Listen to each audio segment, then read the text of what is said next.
జీవితకాలంలో ఎన్నో మేలు చేశారు తండ్రి. వాటన్నిటిని మీకు వేలాది కృతజ్ఞతలు చెల్లిస్తున్నాను తండ్రి. తండ్రి, సమయం ముందు జరుగుతున్న బైబిల్ తరగతిని ఆశీర్వదించండి తండ్రి. ఎవరెవరైతే బైబిల్ తరగతిలో పాల్గొంటున్నారో ప్రతి ఒక్క బిడ్డని ఆశీర్వదించి ఈ తరగతుల ద్వారా మేము బైబిల్ జ్ఞానాన్ని ఎలా భూమి మీద బతకాలి, ఎలా విశ్వాసంలో జీవించాలి తెలుసుకుంటూ ఏది మంచిది ఏది చెడు ఈ జ్ఞానం మాకు సంపాదించుకోవడానికి జ్ఞానాన్ని ఇస్తారని కోరుకున్నారు తండ్రి. అలాగే ఈరోజు ఎక్కడెక్కడ ఆరాధన జరుగుతుంటున్నాయో ప్రతి ఒక్క సంఘంలో ఆరాధన ఆశీర్వదించండి తండ్రి. అందరూ సకాలంలో ఆరాధన చేరుకొని మిమ్మల్ని ఆత్మతో శక్తితో ఆరాధించిన విధంగా చూడండి తండ్రి. అలాగే ఈ బైబిల్ తరగతిని ఆశీర్వాదం కోరుకుంటూ ఈ యొక్క ప్రార్థన మా ప్రభు అయిన యేసుక్రీస్తు నామమున ప్రార్థించి బతిమాలి అడిగి పెట్టుకుంటున్నాం తండ్రి. ఆమేన్. ఆమేన్. ఆమేన్.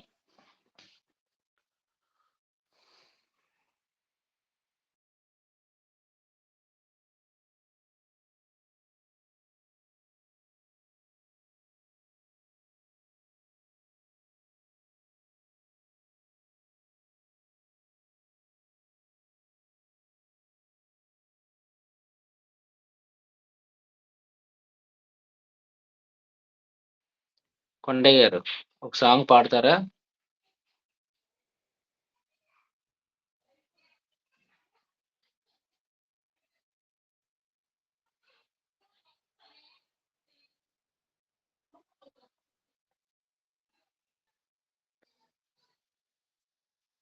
మీది స్పీకర్ ఆన్ చేయండి. స్పీకర్ మ్యూట్ లో ఉంది మీది. ఉన్నారు.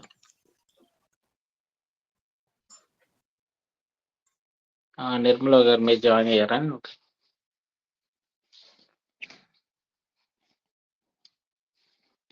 జాయిన్ అయ్యానండి. ఓకే. ఇంకెవరు? జీవన్ వచ్చాడా? జాయిన్ అయ్యాడా? జీవన్ బాబు.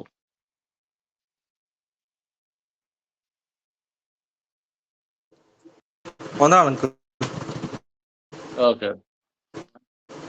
ఈ నెంబర్ 14.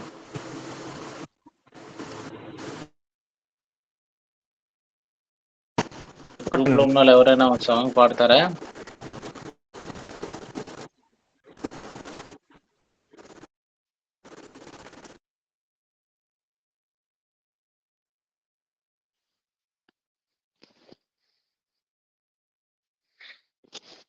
మెంబర్స్ లో ఎవరైనా సరే, జెంట్స్ అయినా లేడీస్ అయినా ఒక సాంగ్ ఎవరైనా పాడతారంటే పాడండి.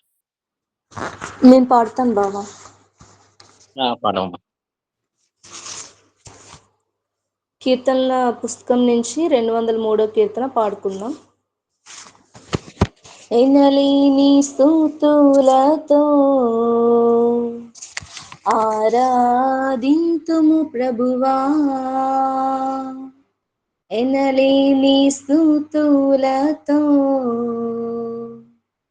ఆరాధింతుము ప్రభువా, దీన మనసుతో నిన్నే కొలుతుమయా, దీన మనసుతో నిన్నే కొలుతుమయా, ఎనలేని స్తుతులతో ఆరాధింతుము ప్రభువా,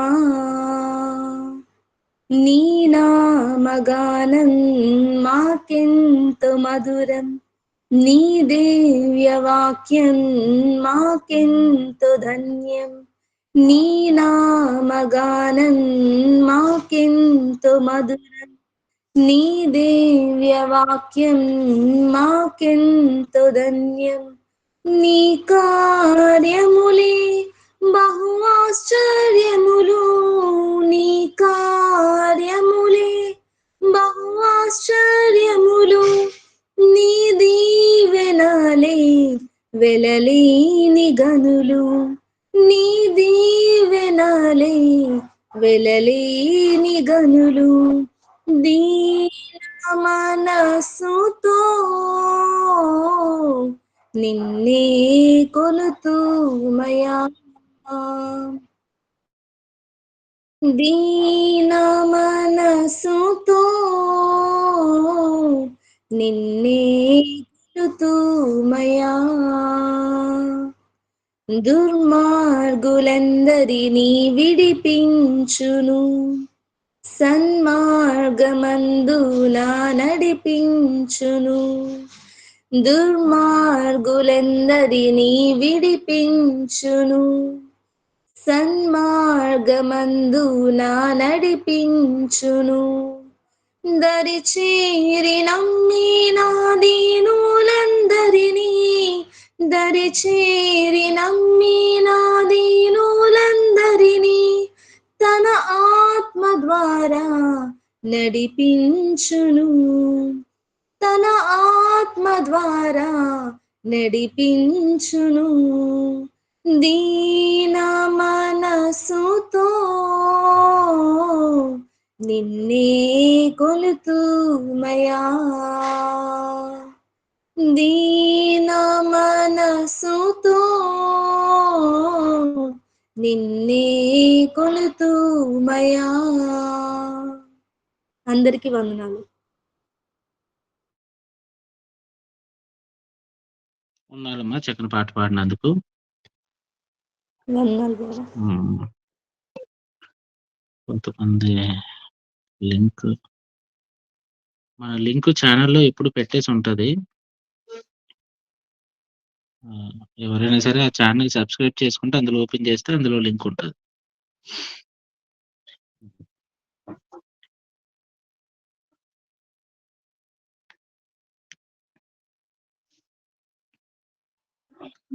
సరే మనం ఈరోజు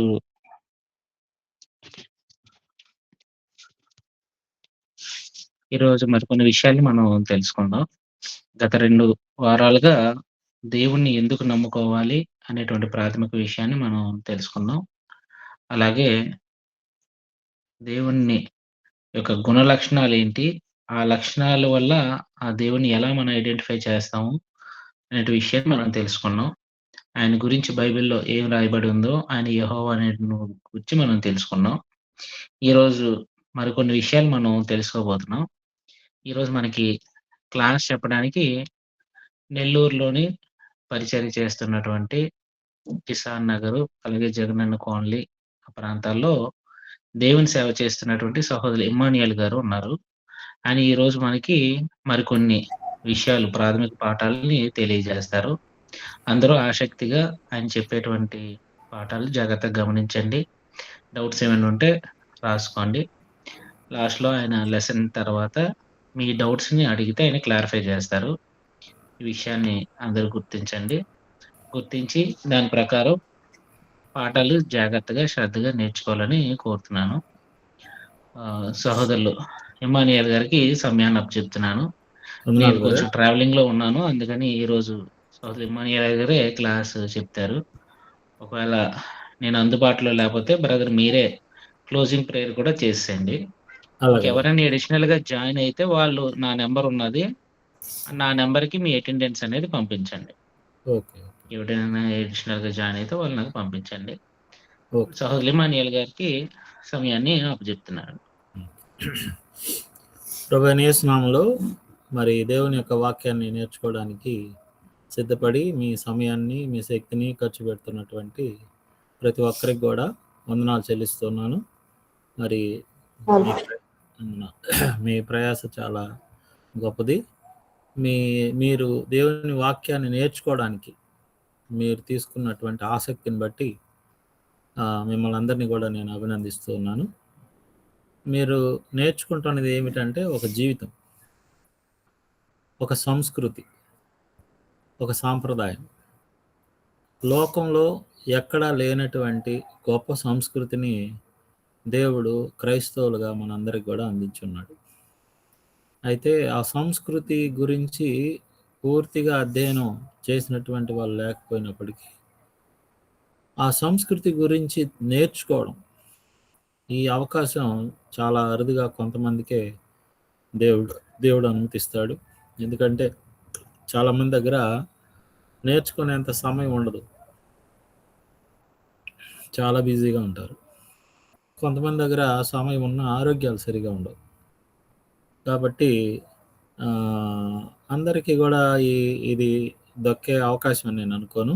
కానీ దేవుడు మిమ్మల్ని ఎన్నుకున్నాడని, మీరు దేవుని యొక్క వాక్యాన్ని నేర్చుకోవడానికి దేవుని యొక్క చిత్త ప్రకారంగా సంసిద్ధులయ్యారని నేను భావిస్తూ, మరి గడిచిన తరగతుల్లో మరి సహోదరులు చెప్పినట్టుగా దేవుని గూర్చినటువంటి సత్యం ఇది ప్రతి ఒక్కరూ తెలుసుకోవాల్సినటువంటి విషయం. చక్కగా దాన్ని అంటే ఈనాడు లోకంలో ఉన్నటువంటి దేవుడు అనే పదం ఎలా అయిపోయిందంటే విచ్చలవిడైపోయింది. అసలు ఎవరు దేవుడు, ఎందుకు ఆయనను మనము ఎరగాల్సిన అవసరం ఉంది, దేవుని గూర్చిన సత్యం ఎందుకని మరుగున పడిపోతూ ఉంది, ఈ సంగతులన్నీ కూడా తెలుసుకొని దేవుని యొక్క గుణలక్షణాల వల్ల దేవుని మనం గుర్తించవచ్చు అని మనకి ఇవ్వబడిన గ్రంథం ద్వారా, ముఖ్యంగా బైబిల్ గ్రంథం అనేక అజ్ఞానమైనటువంటి సంగతుల్ని పారదోలే విధంగా అది ఒక వెలుగులాగా మనిషి జీవితానికి అందించబడిన ఒక గొప్ప భాగ్యం. కాబట్టి ఎవరైతే గ్రంథాన్ని పరిశీలించడానికి పూనుకుంటారో వారు దేవుని గురించి మరియు మానవుని గురించి తప్పకుండా ప్రతి సంగతి కూడా తెలుసుకొని ఎక్కడ లోపాలు ఉన్నాయో, ఎక్కడ సవరించుకోవాల్సిన అవసరం ఉన్నదో, లేక ఎక్కడ అనాలోచన ఉన్నదో అనేది తెలుసుకొని ముందుకు కొనసాగే భాగ్యము నేర్చుకునే వారికి ఉంది.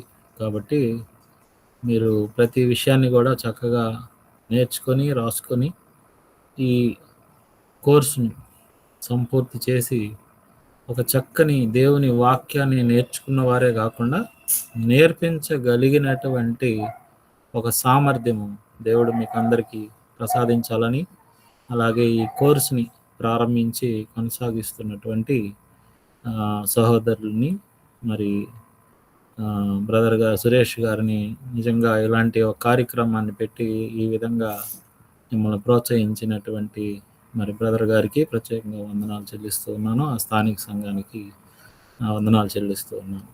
ఓకే, ఈరోజు ఒక ఆలోచనలోకి మనందరం కూడా రావాల్సిన అవసరం ఉంది. అదేంటంటే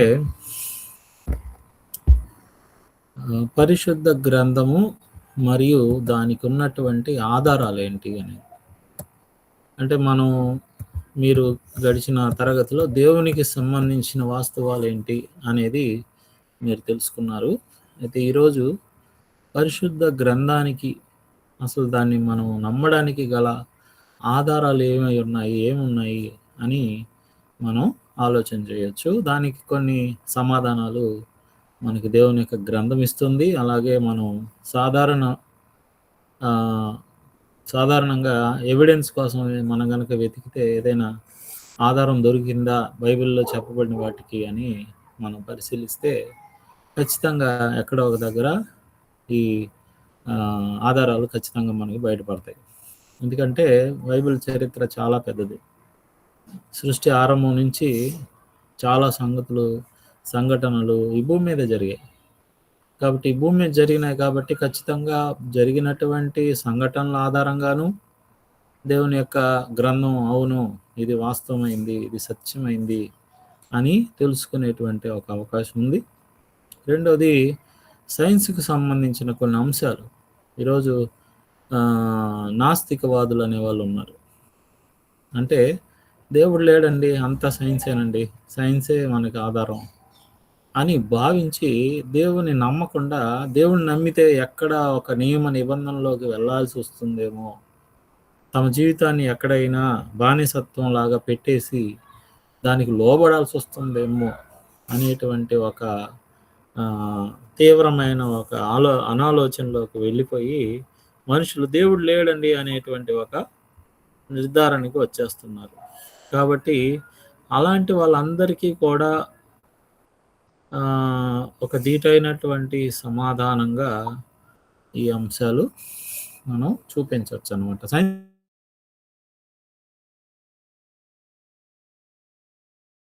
ఇందులో చెప్పబడిన సంగతులన్నీ కూడా వాస్తవాలే అని తెలుసుకునే ఒక అవకాశం. అసలు ఇవన్నీ కూడా కాదు. ఒక ఆయన అన్నాడు, ఒక నాస్తికవాదుడు, నాకు ఫేస్బుక్లో ఆయన పేరు ఉంటుంది, ఆయన పోస్టులు పెడుతూ ఉంటాడు. ఇటు హిందుత్వంలో ఉన్నటువంటి తప్పిదాలను చూపిస్తూ ఉంటాడు, మరియు క్రైస్తవ్యంలో ఉన్నటువంటి కొన్ని అద్భుతాలను చూపించి ఇవన్నీ నమ్మశక్యంగా లేవండి అని అంటాడు. ఒక కన్యక గర్భం ధరించి బిడ్డను కనడం ఏంటి అంటే ఈ గ్రంథం చెప్పేది ఇవన్నీ కూడా ఉత్పత్తి మాటలే అని కొట్టిపడేస్తూ ఉంటాడు అన్నమాట. నిజమే, దేవుని గ్రంథాన్ని నమ్మాలి అంటే ఒక వ్యక్తికి విశ్వాసం కావాలి. విశ్వాసం అంటే ఏంటి? ఎవరైనా హెబ్రీ పత్రిక 11:1 చదువుతారా ఎవరైనా?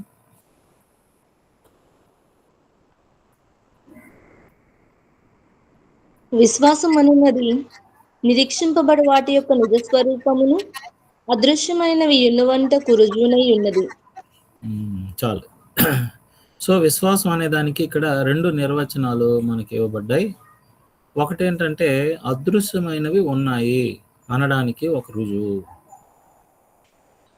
రెండోది ఏంటంటే ఇంకా జరగలేదు, జరగబోతాయి అని జరగబోయే వాటి మీద మనం ఉంచే విశ్వాసాన్ని, నమ్మకాన్ని విశ్వాసం అని నిర్వచించారనమాట గ్రంథకర్తలు. అంటే ఏంటి అర్థం?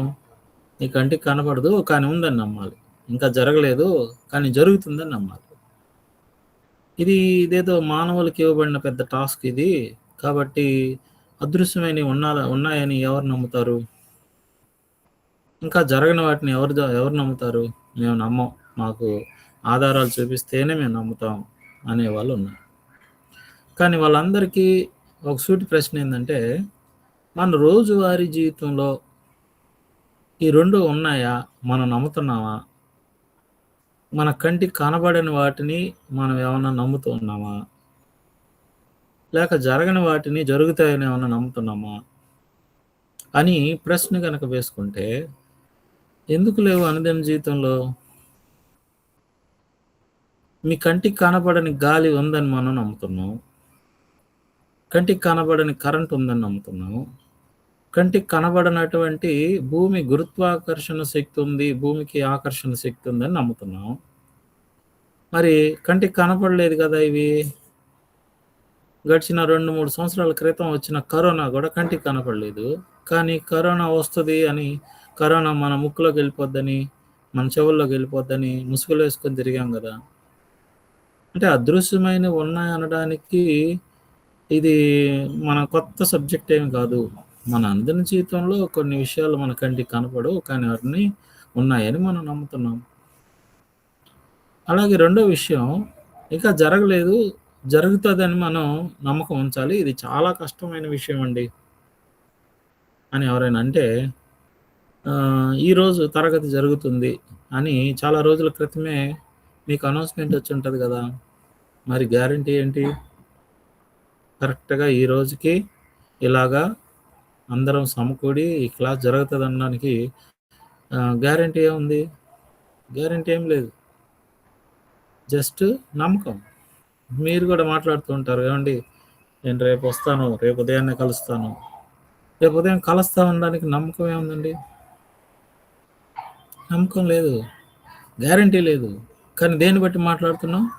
విశ్వాసాన్ని బట్టి మాట్లాడుతాం, నమ్మకాన్ని బట్టి మాట్లాడుతాం. కాబట్టి మనకి దేవుడు అనుదిన జీవితంలో ఏదైతే ఉన్నదో దాన్నే దేవుడు కోరుతూ ఉన్నాడు, ఆశిస్తున్నాడు. అదృశ్యమైనవి ఉన్నాయని నమ్ముతున్నావు కదా, కానీ దీన్ని కూడా నమ్ము. జరగనివి జరిగితే నమ్ముతున్నావు కాబట్టి ఇది కూడా నమ్ము అని దేవుడు అవకాశం ఇచ్చాడు. 11వ అధ్యాయం హెబ్రీ పత్రికలో అనేక మంది దాన్ని నిరూపించుకున్నారు, సాక్ష్యాలు పొందారు దానివల్ల. కాబట్టి ఈరోజు నాకు ఆధారాలు చూపించండి అని అంటే, నీకు ఆధారాలు నచ్చకపోవచ్చు. బైబిల్ కూడా ఎవరో రాసేసి దొంగతనంగా రాసేసారండి కనుక్కున్న తర్వాత అని చెప్పేవాళ్ళు కూడా లేకపోలేదు. నాస్తికులు ఇలాగే మాట్లాడతారు.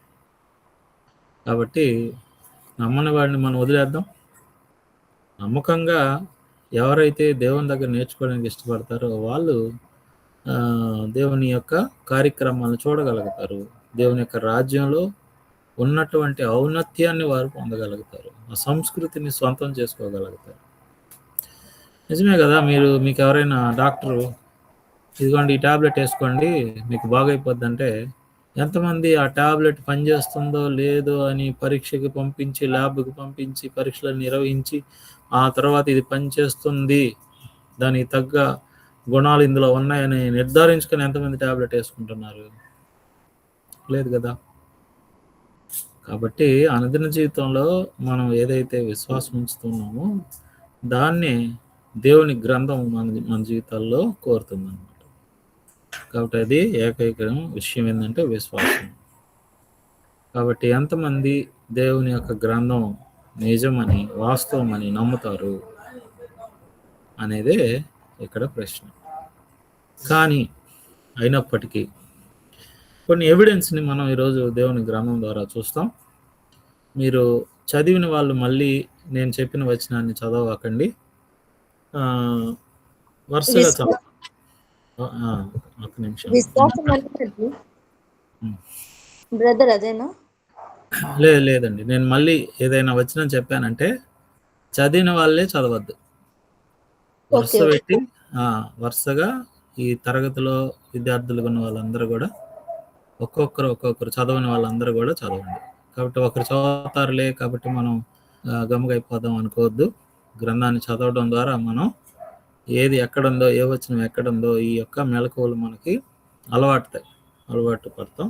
కాబట్టి నేను ఏదైనా వచనాన్ని చెప్పానంటే మీరు వెంటనే చదివిన వాళ్ళు కాకుండా చదవని వాళ్ళు చదవండి.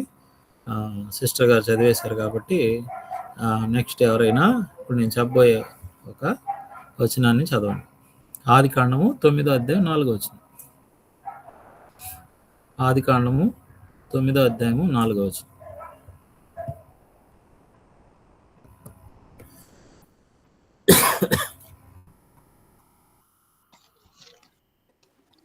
అయినను రక్తమాంసమును దాని రక్తంతో మీరు తినకూడదు. రక్తమే దాని ప్రాణము, మరియు మీకు ప్రాణమే మీ రక్తమును గుర్చి విచారణ చేయును. దానిని గూర్చి ప్రతి జంతువును. చాలండి. ఇక్కడ దేవుడు తన వాక్యంలో ఏం తెలియజేస్తున్నాడు అనంటే మనిషి యొక్క ప్రాణానికి ఆధారము రక్తము. ప్రాణం రక్తంలో ఉంది అంటున్నాడు అన్నమాట. కాబట్టి రక్తాన్ని దేవుడు ఎంతో విలువైందిగా గుర్తించున్నాడు. అందుకే పాత నిబంధన గ్రంథంలోను మరియు కొత్త నిబంధన గ్రంథంలోను రక్తానికి తగినటువంటి విలువని, అనగా పాప క్షమాపణ కొరకు దేవుడు దాన్ని పరిశుద్ధమైన రక్తాన్ని, నిర్దోషమైన రక్తాన్ని అంగీకరించినట్టుగా మనం చూస్తాం అన్నమాట. దేవుని దృష్టిలో అది చాలా విలువైంది, మరియు మనిషి యొక్క జీవితంలో కూడా అది చాలా ముఖ్యమైనది. ప్రాణానికి ఆధారం రక్తం. అయితే దీన్ని బట్టి దేవుని యొక్క గ్రంథమందు మానవుని జీవనానికి సంబంధించినటువంటి కొన్ని ఈ వైజ్ఞానిక సంబంధమైన సంగతిని బట్టబయలు చేసింది దేవుని యొక్క వాక్యము.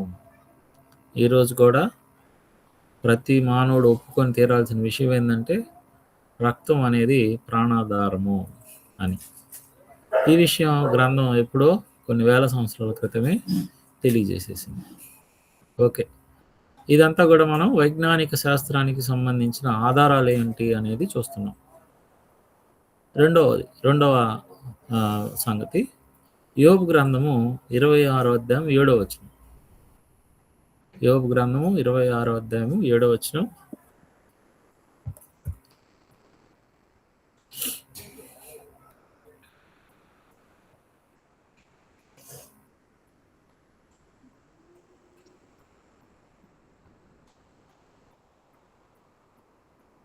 శూన్య మండలము పైని ఉత్తర దిక్కునున్న ఆకాశ విశాలమును ఆయన పరచెను, శూన్యము పైని భూమిని వేలాడవేసెను. సో ఇక్కడ కూడా వైజ్ఞాన శాస్త్రానికి సంబంధించినటువంటి ఒక సంగతిని యోబు గ్రంథంలో, మరి యోబు గారు జీవించినటువంటి కాలం ఏంటి? అని అంటే అబ్రహాం గారి కాలంలో ఆయన ఉన్నటువంటి వ్యక్తి. ఎందుకంటే ధర్మశాస్త్రం లేదు యోబు గారి యొక్క జీవనంలో. ధర్మశాస్త్రానికి సంబంధించిన పండుగలు కానీ మరియు ఆచారాలు కానీ యోబు గారి జీవితంలో లేవు. కాబట్టి యోబు గారు జీవించిన కాలం బహుశా ఆ అబ్రహాము గారి కాలంలో ఉన్నటువంటి ఆధారాలు, ఆచారాలు ఆయన దగ్గర మనం చూస్తాం. ఆ కాలంలోనే యోబు గారి యొక్క గ్రంథంలో రచించబడిన ఒక మాట ఏంటంటే, భూమి శూన్యంలో వేలాడుతుంది. ఇది వైజ్ఞానానికి సంబంధించినటువంటి ఒక వైజ్ఞాన శాస్త్రానికి సంబంధించినటువంటి ఒక ఆధారం మన గ్రంథంలో ఉంది ముందుగానే. అంటే శాస్త్రవేత్తలు కనుక్కోవడానికి ముందే ఈ విషయాన్ని మరి దేవుని యొక్క గ్రంథము బయలుపరిచింది అన్నమాట. కాబట్టి ఇది ఇక్కడ మనం చూస్తున్నటువంటి మరొక అంటే 1604వ సంవత్సరంలో ఈ విషయాన్ని అంటే గోళాకారంలో ఉంది భూమి అనేటువంటి విషయాన్ని గెలీలియో కోపర్నికస్ అనేటువంటి వారు భూమి గుండ్రంగా ఉంది అనేటువంటి విషయాన్ని కనుక్కున్నారనమాట. 1604లో కనుక్కున్నారు. క్రీస్తు శకం అది కూడా. కానీ ఈ సంగతి క్రీస్తు పూర్వం అనేక వేల సంవత్సరాల క్రితమే ఇది రాయబడింది. కాబట్టి శాస్త్రానికి సంబంధించిన మూలాలు కూడా ఆధారాలు కూడా ఈ యొక్క దేవుని యొక్క గ్రంథంలో ఉన్నాయనడానికి ఒక చక్కని ఉదాహరణగా మనం దేవుని యొక్క గ్రంథాన్ని తీసుకోవచ్చు. ఓకే, మరి యొక్క వచనం చదువుదాం. యోబు గ్రంథము 37వ అధ్యాయము 12వ వచనం. యోబు గ్రంథము 37వ అధ్యాయము 12వ వచనం. ఆయన వలన నడిపింపబడినవై నరులకు నివాసయోగ్యమైన భూగోళము మీద మెరుపును మేఘములను సంచారము చేయును. ఆయన వాటికి ఆజ్ఞాపించినది యావత్తును అవి నెరవేర్చును. సో ఇక్కడ కూడా భూమి గోళంగా ఉంది, గుండ్రంగా ఉంది అనేటువంటి వాస్తవాన్ని దేవుని యొక్క గ్రంథము ముందుగానే తన యొక్క భక్తుల ద్వారా దేవుడు రాయించి పెట్టాడు. కాబట్టి దీన్ని బట్టి దేవుని గ్రంథం వాస్తవమేనా అనడానికి అవును, దేవుని గ్రంథం మానవులు కనిపెట్టక ముందే సంగతులను గురించి ప్రస్తావించింది.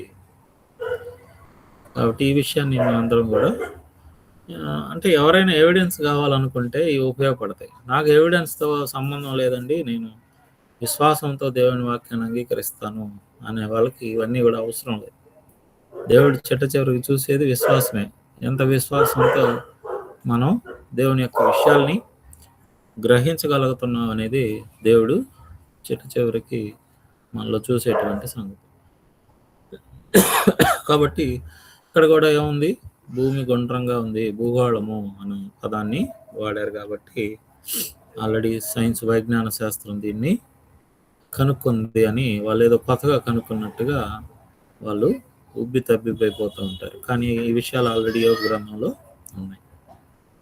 మరొక చక్కని ఉదాహరణ కీర్తనల గ్రంథం 8వ అధ్యాయము 8వ వచనం. ఒకసారి చూడండి. కీర్తనల గ్రంథం 8వ అధ్యాయం 8వ వచనం. సముద్ర మార్గములలో సంచరించు వాటినన్నిటి వాని పాదముల క్రింద నీవు ఉంచి ఉన్నావు. ఓకే, చాలు బ్రదర్.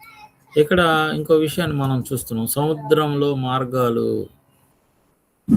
సముద్రం కూడా ఒక మనిషికి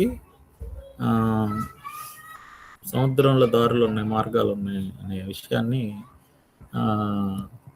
ఏ సంవత్సరం 1806వ సంవత్సరంలో నుంచి 1873లో మాథ్యూ ఫాంటైన్ మార్ అనేటువంటి ఒక శాస్త్రవేత్త కనుగొన్నాడంట సముద్రాల్లో మార్గాలు ఉన్నాయని. కానీ ఈ విషయాన్ని ఇప్పుడు గ్రంథం బట్టబయలు చేసేసింది.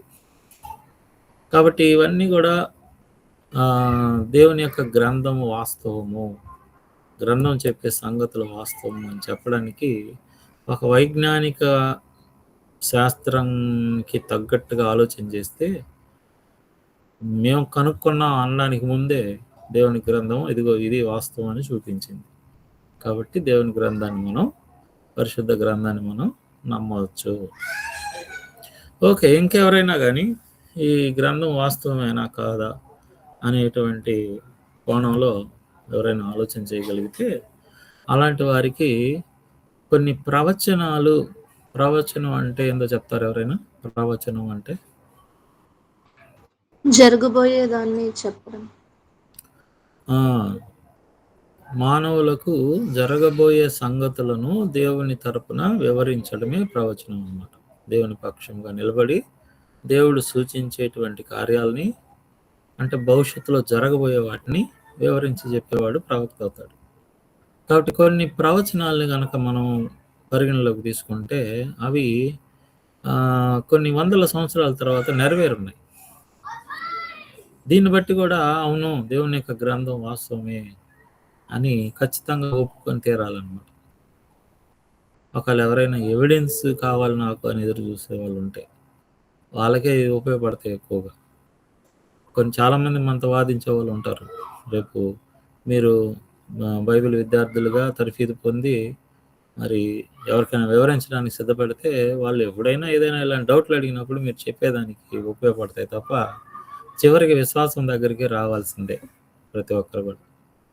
ఓకే, యెషయా గ్రంథం 7వ అధ్యాయము 14వ. యెషయా గ్రంథం 7:14 ఎవరైనా చదవండి.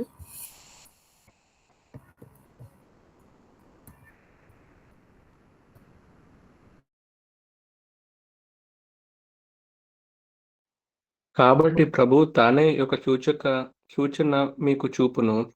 ఆలకించుడి, కన్యక గర్భవతి అయి కుమారుని కని అతనికి ఇమ్మానుయేలును పేరు పెట్టును.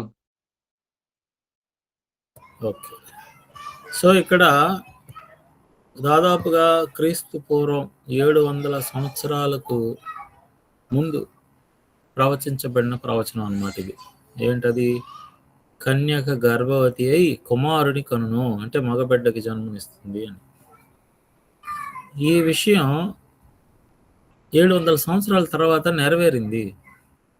లూకాసు వార్త 1వ అధ్యాయం 26 నుంచి 31 వరకు ఎవరైనా చదవండి.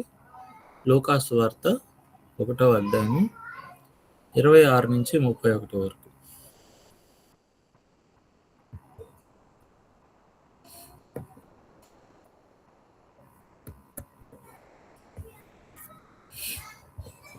చదివిన వారే చదవచ్చు అంకుల్. 6వ నెలలో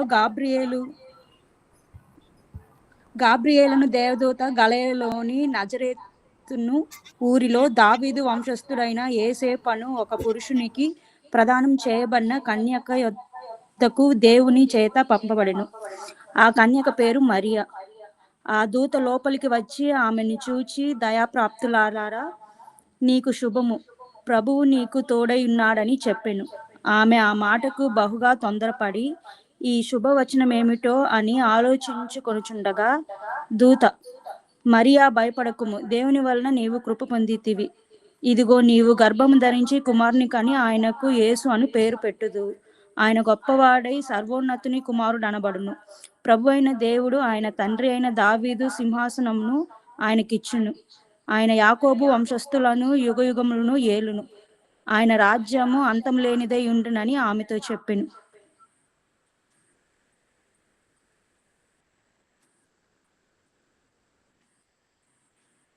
ఓకే, 700 సంవత్సరాలకి పూర్వం చెప్పబడినటువంటి ఒక ప్రవచనాన్ని ఇక్కడ నెరవేరడం అనేది మనం చూస్తున్నాం. సువార్తలన్నీ కూడా దాదాపుగా యేసుక్రీస్తు వారు ఆరోహణమైపోయి సంఘాలు ఏర్పడిన తర్వాత 30 సంవత్సరాలు దగ్గర దాదాపుగా 30 సంవత్సరాలకు పైబడి ఇవన్నీ కూడా రాయబడ్డాయి. అంటే వెంటనే రాయలేదు ఇవన్నీ కూడా. కాబట్టి ఇవి రాసేటప్పుడు కొంతకాలం పట్టింది, కానీ జరిగిన కాలం 700 సంవత్సరాలు దాదాపుగా ఈ ప్రవచనం నెరవేరింది. కాబట్టి ఎప్పుడో చెప్పబడిన ఒక విషయం ఇప్పుడు నెరవేరింది అని అంటే అవును, దేవుని గ్రంథం, దేవుని మాట అవును, నిజం, ఇది వాస్తవం, ఇది అని నమ్మక తప్పదు ఎవరైనా కానీ. సో ఒకవేళ ప్రవచనాల రూపంలో కూడా ఇది నెరవేరిందా, ఉన్నాయా గ్రంథంలో అలాంటి ఆధారాలు అంటే అవును ఉన్నాయి. ఇంకొక లేఖనాన్ని చూద్దాం. యెషయా గ్రంథము 2వ అధ్యాయం 2వ వచనం. యెషయా గ్రంథము 2వ అధ్యాయం 2వ వచనం. అంత్యదినములలో పర్వతముల పైన యెహోవా మందిర పర్వత శిఖరమున స్థిరపరచబడి కొండల కంటే ఎత్తుగా ఎత్తబడును. ప్రవాహము వచ్చినట్లు సమస్త అన్యజనులు దానిలోకి వచ్చెదరు. ఆ కాలమున సియోనులో నుండి ధర్మశాస్త్రము, యెరూషలేములో నుండి యెహోవాకు బయలు వెళ్ళెను.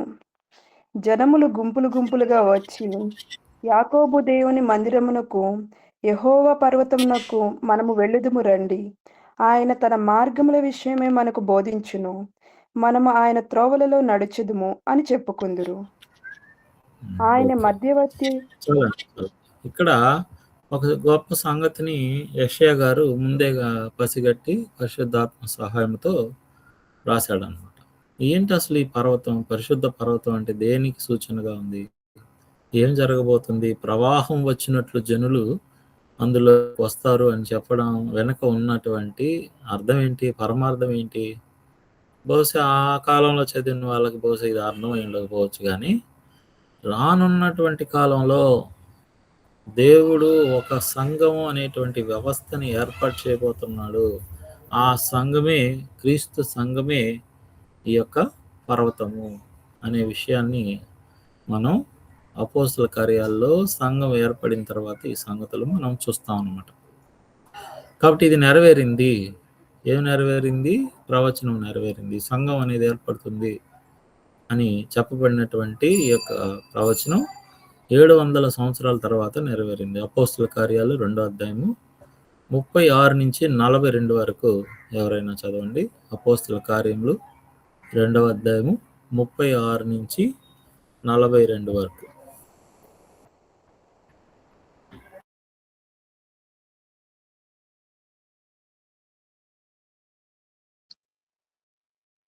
మీరు సిలువ వేసిన ఈ యేసునే దేవుడు ప్రభువుగాను క్రీస్తుగాను నియమించెను. ఇది ఇశ్రాయేలు వంశమంతయు రూఢిగా తెలుసుకొనవలెనని చెప్పెను. వారు ఈ మాట విని హృదయములో నొచ్చుకొని, సహోదరులారా, మేమేమి చేతుమని పేతురును కడమపోస్తలులను అడగగా, పేతురు, మీరు మారు మనసు పొంది పాపక్షమాపణ నిమిత్తము ప్రతివాడు యేసుక్రీస్తు నామమున బాప్తిస్మము పొందుడి, అప్పుడు మీరు పరిశుద్ధాత్మను వరము పొందుదురు.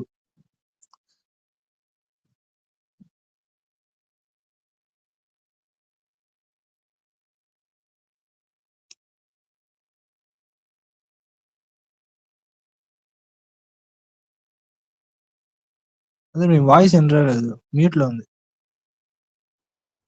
Okay, I'm sorry. సో ఇక్కడ ఏం జరిగిందని వాక్యం చెప్తుందంటే, యేసుక్రీస్తు వారి యొక్క సువార్తను పేతురు గారి ద్వారా విని సుమారుగా 3000 మంది బాప్తిసం పొందినటువంటి చరిత్ర అక్కడ నోట్ చేయబడింది అనమాట. ఈ పరిశుద్ధ పర్వతమే ఇక్కడ ఏర్పడినటువంటి సంఘము. కాబట్టి అక్కడి నుంచి అంచెలంచెలుగా జనాలు అందులోకి ఆహ్వానించబడ్డారు. తర్వాత 4000 మంది, 3000 మంది, అసలు లెక్కలేనటువంటి అనేక జనసమూహములు సంఘాల్లోకి చేర్చబడడం అనేది మనం చూస్తాం. ఈ రోజుకి కూడా ఈ కార్యక్రమం జరుగుతూనే ఉంది. భాష అని లేదు, జాతి అని లేదు, అందరికీ దేవుడు ఆహ్వానం పలుకుతూ ఉన్నాడు. జనాలు గుంపులు గుంపులుగా వచ్చి ఇందులో చేర్చబడతారని చెప్పినట్టుగా ఈనాటికి అనేక మంది సంఘాల్లో ఈ విధంగా చేరడం అనేది జరుగుతూ ఉంది. అయితే దేవుని గ్రంథం ఆధారాలతో ఉందా, నిజమేనా, నమ్మచ్చా, నాకు ఎవిడెన్స్ కావాలని ఎవరైనా అంటే, ఇదిగోండి పెద్ద ఎవిడెన్స్. ఇది జరుగుతుందని ఎప్పుడో 700 సంవత్సరాలకు పూర్వమే చెప్పబడింది. ఓకే, ఇంకొక ప్రవచనాన్ని చూసి మనం ఈ టాపిక్ని ఇక్కడతో ముగిద్దాం. అంటే ప్రవచనాల ద్వారా ప్రవచనాలు నెరవేర్పు అనేటువంటిది ఒక ఆధారం. మీకా గ్రంథం 5వ అధ్యాయం 2వ వచనం. మీకా గ్రంథం 5:2.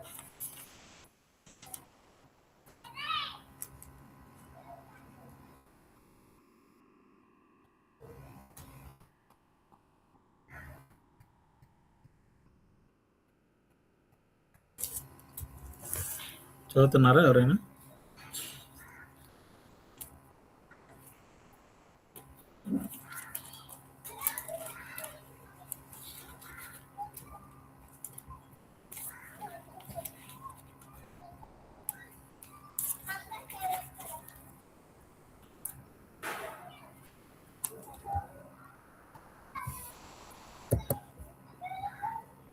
మీకా గ్రంథము 5వ అధ్యాయం 2వ వచనం. బెత్లెహేము ఎఫ్రతా యూదావారి కుటుంబములలో నీవు స్వల్ప గ్రామమైనను నా కొరకు ఇశ్రాయేలును ఏలబోవువాడు నీలో నుండి వచ్చును. పురాతన కాలం మొదలుకొని శాశ్వత కాలము ఆయన ప్రత్యక్షమగుచుండెను. సో ఇక్కడ కూడా ఏదో ఒక ప్రవచనం చెప్పబడేసింది. దీని అర్థం ఏంటో కూడా చాలా మందికి ఆ రోజుల్లో బహుశా అర్థమైండదు. కానీ మత్తయి గారు తాను రాసిన సువార్తలో, మత్తయి సువార్త 2వ అధ్యాయము 5వ వచనంలో, మత్తయి సువార్త 5:2, 2:5, 2వ అధ్యాయం 5వ వచనం. ఇంకా ఉన్నారు కదా చదవాల్సిన వాళ్ళు?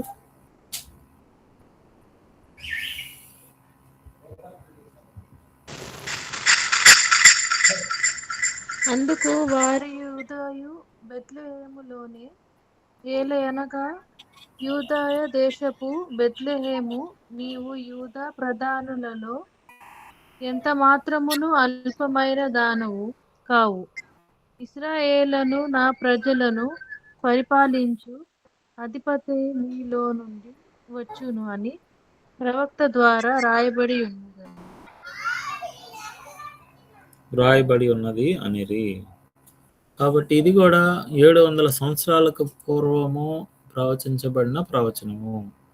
ఏమని ప్రవచించబడింది? యేసుక్రీస్తు వారు జన్మిస్తాడు, ఆయన బెత్లెహేములో జన్మిస్తాడు అనేటువంటి ఒక వాస్తవాన్ని, స్వల్ప గ్రామమైనను నా కొరకు ఇశ్రాయేలును ఏలబోవాడు నీలో నుండి వచ్చును అని ఇక్కడ ప్రవచనం మనం చూస్తాం.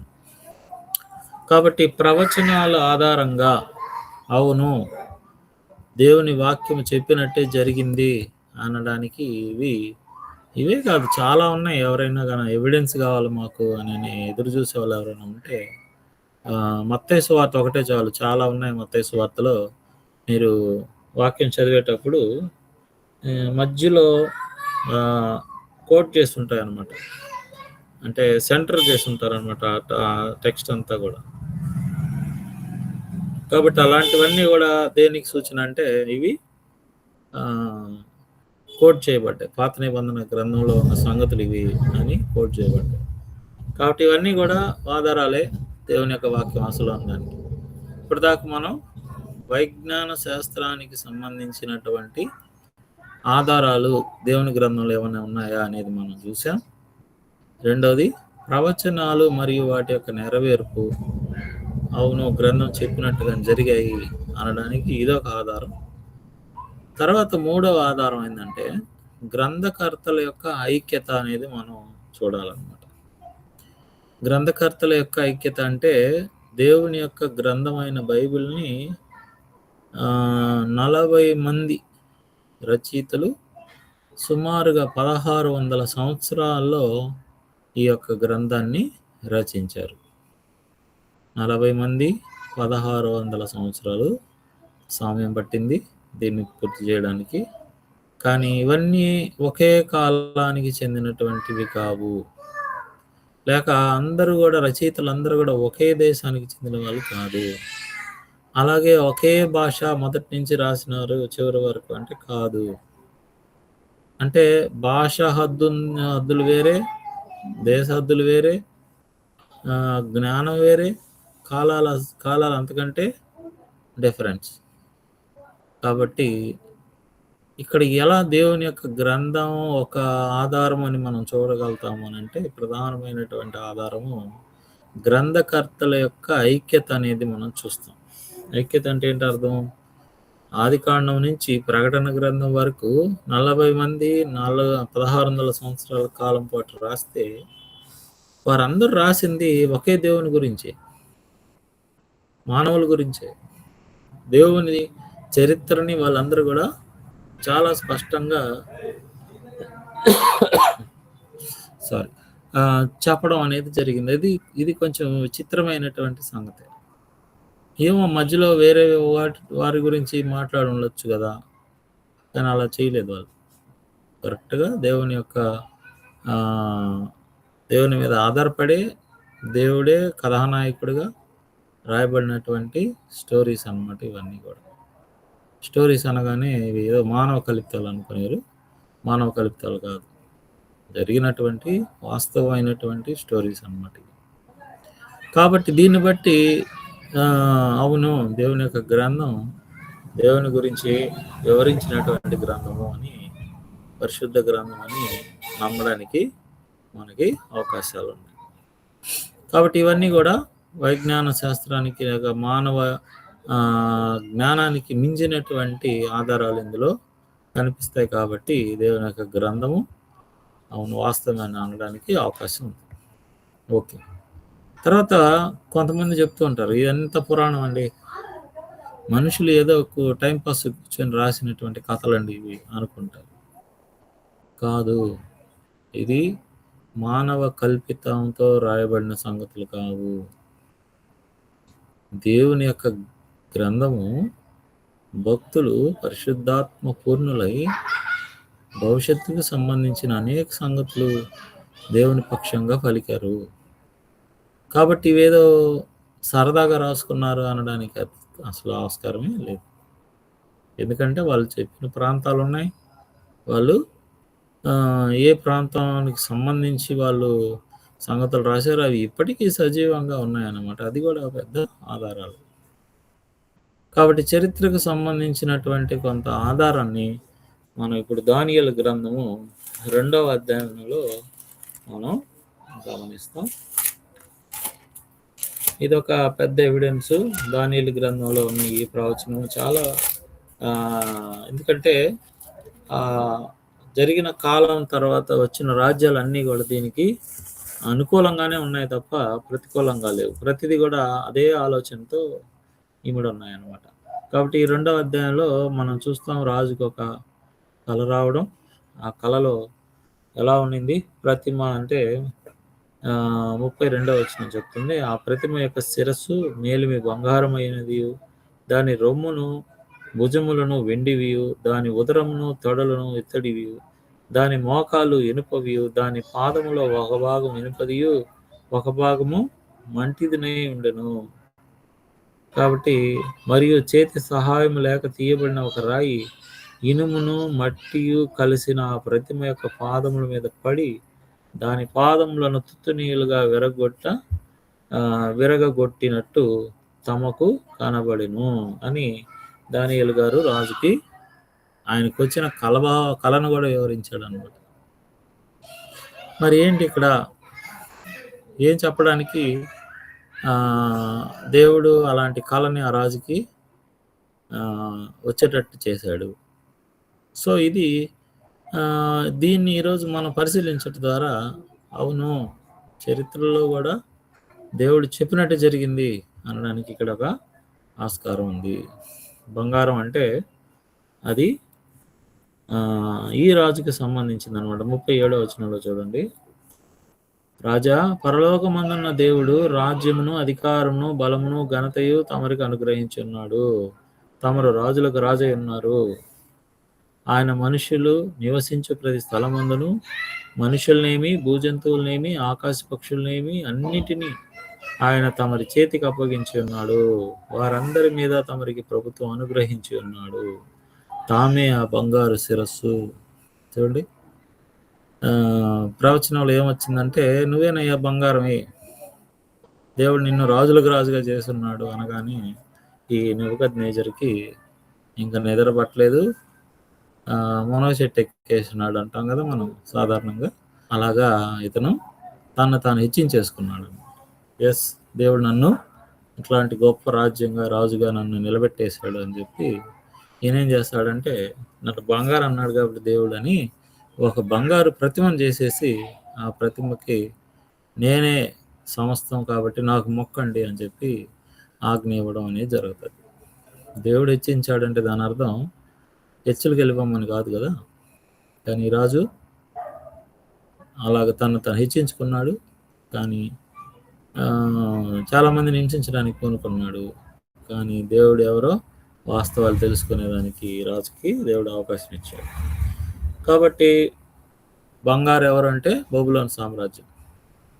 తర్వాత వెండి, తర్వాత చెప్తున్నాడు, తాము చనిపోయిన తర్వాత తమరి రాజ్యం కంటే తక్కువైన రాజ్యం ఒకటి లేచును, అటు తర్వాత లోకమందంతటా ఏలునట్టు 3వ రాజ్యం ఒకటి లేచును, అది ఇత్తడి వంటిదగును. కాబట్టి వెండిది అంటే మాదీయ పారసీక సామ్రాజ్యం.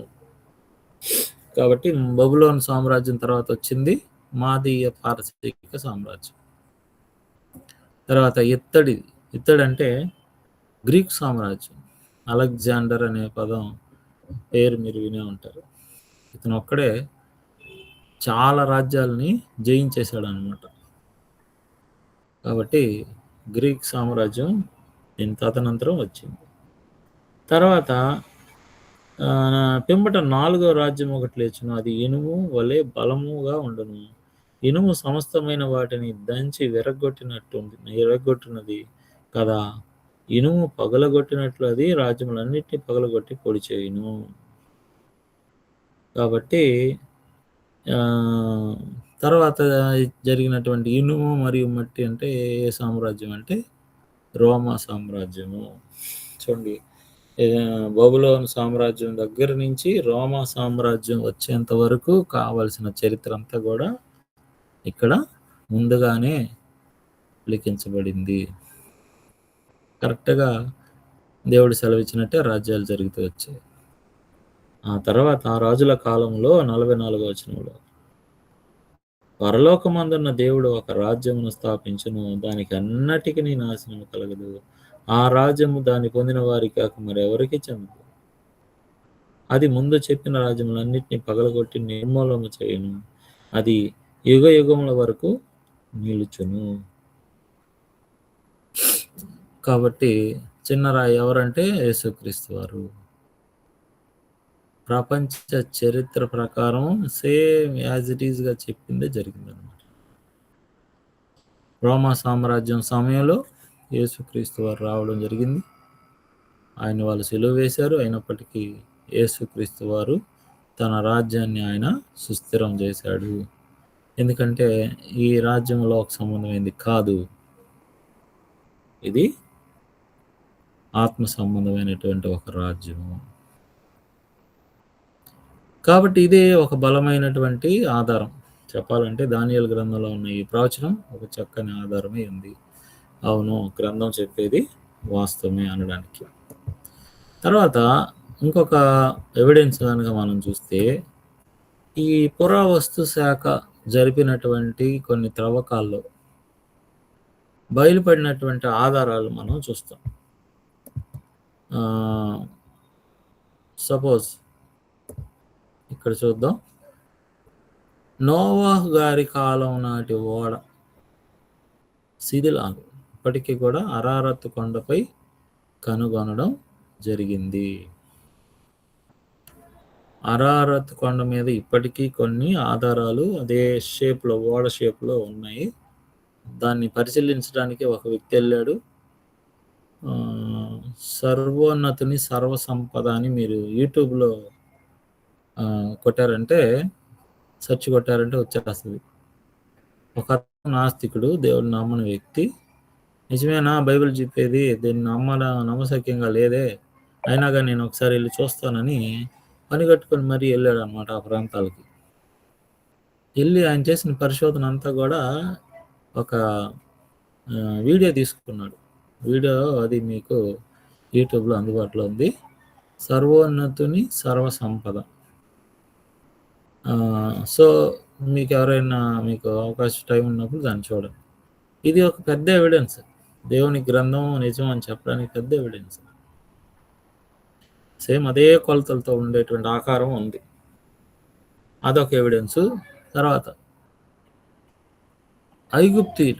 ఐగుప్తీయుల యొక్క పిరమిడ్స్ అనేవి ఇదొక పెద్ద, అంటే వాళ్ళు ఈ విధంగా తమ యొక్క పూర్వీకులు మరణించినటువంటి వారిని ఈ విధంగా వాళ్ళు పూడ్చిపెట్టేవాళ్ళు అనడానికి ఇది పిరమిడ్స్ కూడా ఒక చక్కని ఆధారం. తర్వాత ఎరికో గోడలు, తర్వాత యోసేపు కాలం నాటి ధాన్యపు గోదాము కూడా కనుక్కున్నారు. ఇప్పటికి మీరు ఆ సర్వోన్నతుని సర్వసంపద అనే వీడియో చూసినారంటే సొదొమ గొమొర కాలంలో జరిగినటువంటి అగ్ని జ్వాలలు వచ్చి వారిని నాశనం చేసేటువంటి చరిత్ర కూడా మనకు అక్కడ ఆ ప్రదేశానికి కూడా అతను వెళ్తాడనమాట. అక్కడ ఉన్న భూమి అంతా కూడా మొత్తం కాలిపోయి ఉంటుంది. ఒక్క చిన్న గడ్డి మొక్క కూడా అక్కడ మొలవదు. అలాంటి అగ్నితో అది కాల్చివేయబడింది. ఎందుకంటే ఏం కావాలి ఎవిడెన్స్? ఎవరైనా ఎవిడెన్స్ కోసం ఎదురు చూస్తున్నారండి. ఎందుకంటే ఏం కావాలి? యేసుక్రీస్తు వారు ఆయన పుట్టిన స్థలం ఉందని ఇప్పటికీ చూపిస్తూనే ఉన్నారు. ఆయన సమాధి చేయబడిన ప్రదేశం చూపిస్తున్నారు.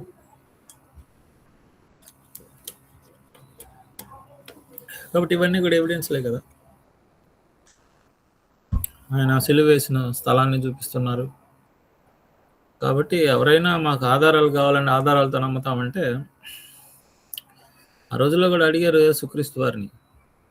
శాస్త్రుల పరిచయాలు వచ్చి, నువ్వు ఏదైనా సూచక్రియ చేయవా, మేము నమ్ముతాం నిన్ను అన్నారు. సూచక్రియతో నమ్మే వాళ్ళు ఎంతకాలం ఉంటారు? యేసుక్రీస్తు వారు చెప్పారు, మీకు యోనా గారి కాలంలో ఉన్న సూచక్రియ తప్ప ఇంకోటి కనపడదని చెప్పేశాడు. ఈరోజు కూడా చాలామంది సూచక్రియలు ఏమైనా ఉంటే చెప్పండి, వింటాము, చూస్తాం, ఆ తర్వాత నమ్ముతాం, ఆ తర్వాత మీ మతంలోకి వచ్చేస్తాం, మీ ప్రభుని నమ్ముకుంటాం, ఇట్లా మాట్లాడుతుంటారు చాలామంది. అసలు దేవుడు అంగీకరించడు అలాంటి వ్యక్తుల్ని.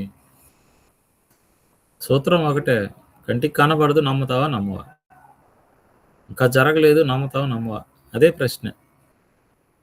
దాన్ని బట్టి చాలామంది నిరూపించుకున్నారు. నువ్వు కూడా నిరూపించుకోవాలనుకుంటే నిరూపించుకో అని దేవుడు ఈరోజు మనకి మన అనుదిన జీవితంలో ఉండేదాన్ని ఇస్తున్నాడు. కొత్తదేం కాదు మళ్ళీ ఇది. కాబట్టి ఈ రకంగా కూడా భౌగోళికమైనటువంటి విధంగా కూడా మరి పరిశోధనల మూలంగా దేవుని గ్రంథం వాస్తవం అని చెప్పడానికి అవకాశాలు ఉన్నాయి. తర్వాత మూడోది భౌగోళిక ఆధారాలు. భౌగోళిక ఆధారాలు అంటే ఏంటి అర్థం? ఈ చరిత్ర ఎక్కడ జరిగింది, ఎక్కడ జరిగింది, దాని ప్రదేశాలు ఇప్పటికే ఉన్నాయా అని ఎవరైనా కానీ ప్రశ్నించాలనుకుంటే, అవును ఉన్నాయి. దాంట్లో ప్రస్తావించిన దేశాలు ఉన్నాయి. ఇస్రాయేల్ దేశం ఇప్పటికీ ఉంది. కొత్త నిబంధనలో చెప్పబడిన దేశాలు ఇప్పటికీ ఉన్నాయి కదా. అలాగే పాత నిబంధనలో చెప్పబడిన దేశాలు ఉన్నాయి కదా ఇప్పటికీ.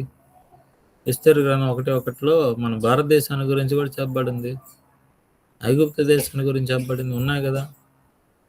అలాగే నదులు, యోర్దాన్ నది, నైల్ నది, ఇంకా చాలా నదుల గురించి వాక్యాలు చెప్తూ ఉంది.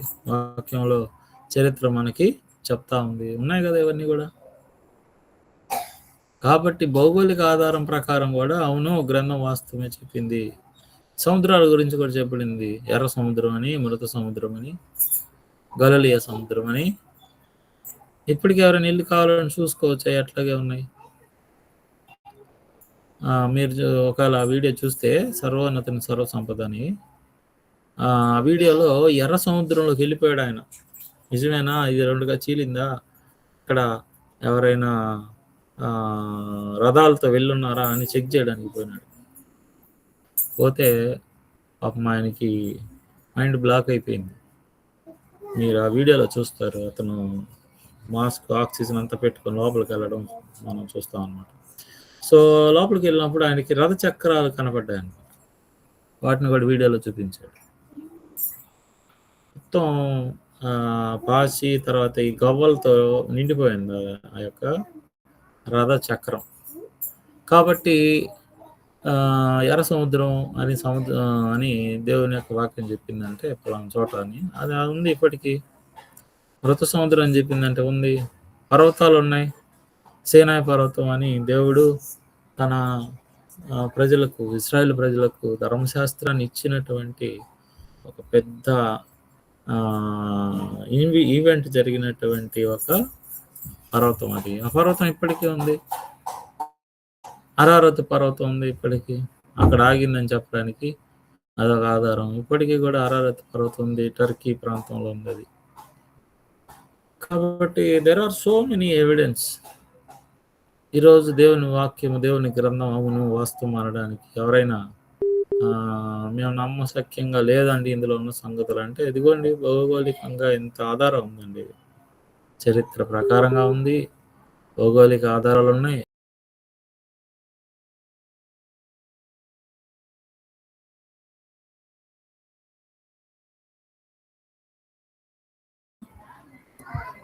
బైబిల్ మనం అర్థం చేసుకోగలము.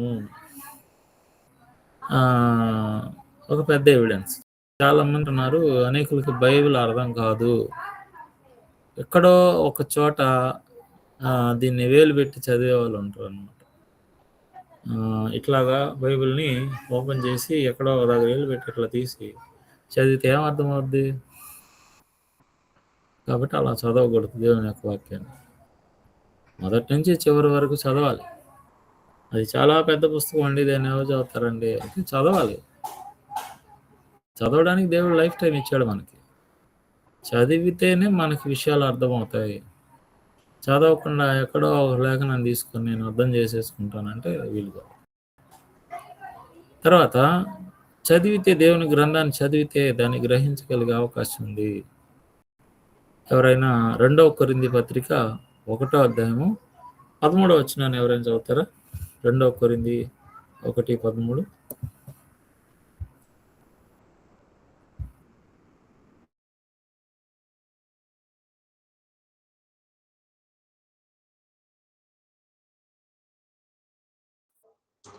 మీరు చదువుకొని పూర్తిగా గ్రహించిన సంగతులు తప్ప మరేవియూ మీకు వ్రాయుటలేదు. కడవరకు వీటిని ఒప్పుకొందురని నిరీక్షించుచున్నాము. ఓకే, కాబట్టి ఏం చెప్పాడు ఇక్కడ అపోస్తలుడైన పౌలు గారు? మీరు చదివి గ్రహించిన సంగతులు అన్నాడు. కాబట్టి చదివితే అర్థమవుతుంది, చదవాల్సిన కోణంలో చదివితే అర్థమవుతుంది. కాబట్టి చాలామంది దేవుని గ్రంథము ఇదేదో బ్రాహ్మణులు చదివే వేదాలు లాంటిదండి, అది అందరికీ అర్థం కాదు అనుకుంటారు. కానీ కొంచెం మనసు పెట్టి చదివితే మన రోజువారీ జీవితంలో వాడే పదాలే కదా ఇందులో ఉన్నాయి, తెలుగు పదాలే కదా, సంస్కృతంలో ఏం లేదు కదా బైబిల్ గ్రంథం. కాబట్టి కొంచెం మనసు పెట్టి చదవాల్సిన అవసరం అయితే ఉంటుంది అన్నమాట. కాబట్టి ఎఫెసీ 3:3-4 వరకు కూడా అదే చెప్పాడు ఆయన. మర్మాన్ని గ్రహించగలరు అంటే దేవుని యొక్క వాక్యాన్ని మనం అర్థం చేసుకోగలము. కాబట్టి దేవుడే రాయించిన గ్రంథం బైబిల్.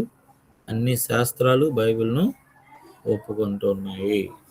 అటు భౌగోళిక శాస్త్రం కావచ్చు, అటు పురావస్తు శాస్త్రం కావచ్చు, లేకపోతే గ్రంథకర్తల యొక్క ఐక్యత ప్రకారం కావచ్చు, లేక వైజ్ఞానిక శాస్త్రం కావచ్చు, ఏ శాస్త్రం అయినా కానీ ఖచ్చితంగా దేవుని గ్రంథం చెప్పిన సంగతులు వాస్తవాలే అని తప్పకుండా ఒప్పుకొని తీరాల్సినటువంటి అవసరం ఉంది. ఓకే, ఇప్పటిదాకా నేను చెప్పింది పరిశుద్ధ గ్రంథము మరియు దాని యొక్క ఆధారాలు. దీనికి సంబంధించి ఏవైనా సందేహాలు ఉంటే మీరు కనుక అడగగలిగితే మీ సందేహాలు నివృత్తి చేసిన తర్వాత మనం తర్వాత పాఠంలోకి వెళ్దాం. ఎవరికి ఏమన్నా ప్రశ్న ఉందా?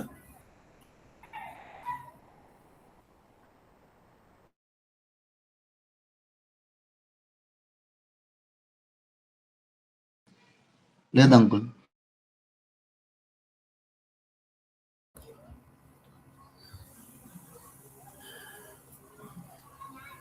ఓకే, చాలా మంచిది. మీకు దీనికి సంబంధించిన మెటీరియల్స్ వస్తే బ్రదర్ మీకు అందజేస్తారు. ఏదేమైనా ఎవరైనా మేము ఆధారాలు ఉంటే ఈయన ఉన్నారు కదా యేసుక్రీస్తు వారి శిష్యుడు తోమ, నేను ప్రభు వారి ఆ గాయాల్లో ఏలు పెట్టి చూడకపోతే నేను నమ్మను అని పట్టుబట్టి కూర్చున్నాడు ఆయన. కాబట్టి ఆయనకి కూడా అవకాశం ఇచ్చింది నమ్మేదానికి. ఆ రకంగా కూడా ఎవరైనా మేము ఎవిడెన్స్ ఉంటేనే మేము నమ్ముతాం అనే వాళ్ళు ఎవరైనా ఉంటే వాళ్ళందరికీ మనం ఈ సంగతులన్నీ కూడా వివరించి చెప్పచ్చు. కాబట్టి దేవుని గ్రంథం చెప్పేది వాస్తవం, పురాణాలు కాదు. పురాణాలు అనేవి మానవ కల్పితాలు, ప్రదేశాలు మానవ కల్పితాలు. ఆ చరిత్ర ఇంకా ఘోరాతి ఘోరంగా ఉంటుంది అనమాట. మలుపులు విచిత్రంగా ఉంటాయి పురాణాలు కనుక మనం చదివితే. కాబట్టి వాటన్నిటిని కూడా మనం నమ్మాల్సిన పని లేదు. కానీ దేవుని గ్రంథం చెప్పే సంగతులు మాత్రం చాలా అద్భుతంగా ఉంటాయి. మనల్ని ఎలా దేవుడు సృష్టించాడో చెప్తుంది వాక్యం. దేవుడు ఎలాంటి వ్యక్తితో చెప్తుంది. దేవుని సృష్టిలో ఈరోజు మనం చూసే సూర్యచంద్ర నక్షత్రాలు ఎక్కడి నుంచి వచ్చాయో దేవుని గ్రంథం చెప్తుంది. దినాన్ని ఎలా లెక్కిస్తారో దేవుని వాక్యం చెప్తుంది. సృష్టి అంతట్లో ఈనాటి వరకు చెట్లు ఉన్నాయంటే దానికి కారణం ఆనాడు దేవుడు విత్తనాలు ఇచ్చే చెట్లను వేసాడు కాబట్టి ఆ విత్తనాల నుంచి విత్తనాలు ఈరోజు మన ముందు చెట్లుగా ఉన్నాయి.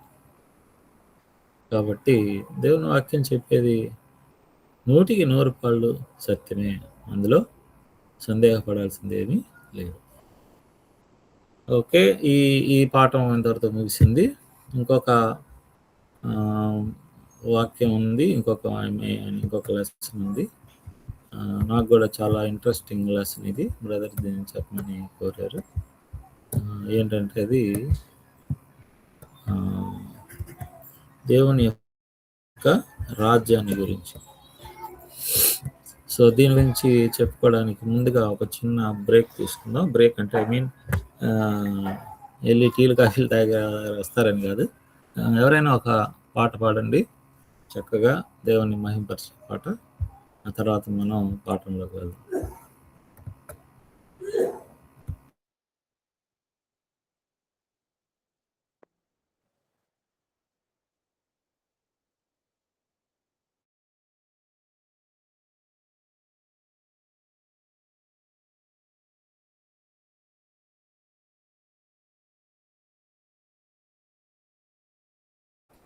దేవుని రాజ్యము.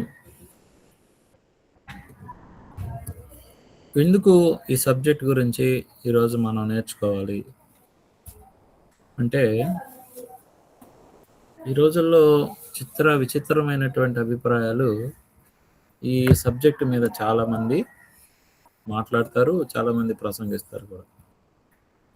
కానీ దేవుని రాజ్యాన్ని గురించి తెలుసుకోకుండా ఒక వ్యక్తి దేవుని అంగీకరించడం కానీ, లేకపోతే దేవుని ఆజ్ఞల చొప్పున బ్రతకడం కానీ అది జరగదు. కాబట్టి యేసుక్రీస్తు వారి యొక్క జీవితంలో మనం కనుక బాగా గమనించగలిగినట్లయితే పరలోక రాజ్యము లేక దేవుని రాజ్యము అనే పదాలు ఎక్కువగా ఆయన మాట్లాడినట్టుగా మనం చూస్తాం. దేవుని రాజ్యాన్ని గురించి అనగా పరలోక రాజ్యాన్ని గురించి చాలా రకాలైనటువంటి ఉపమానాల ద్వారా చాలా చక్కగా దేవుని రాజ్యం అంటే ఏంటి అనే సంగతిని ఆయన తాను ప్రారంభించిన పరిచర్య కాలం నుంచి కూడా, అనగా 30 నుంచి 3.5 సంవత్సర కాలం పాటు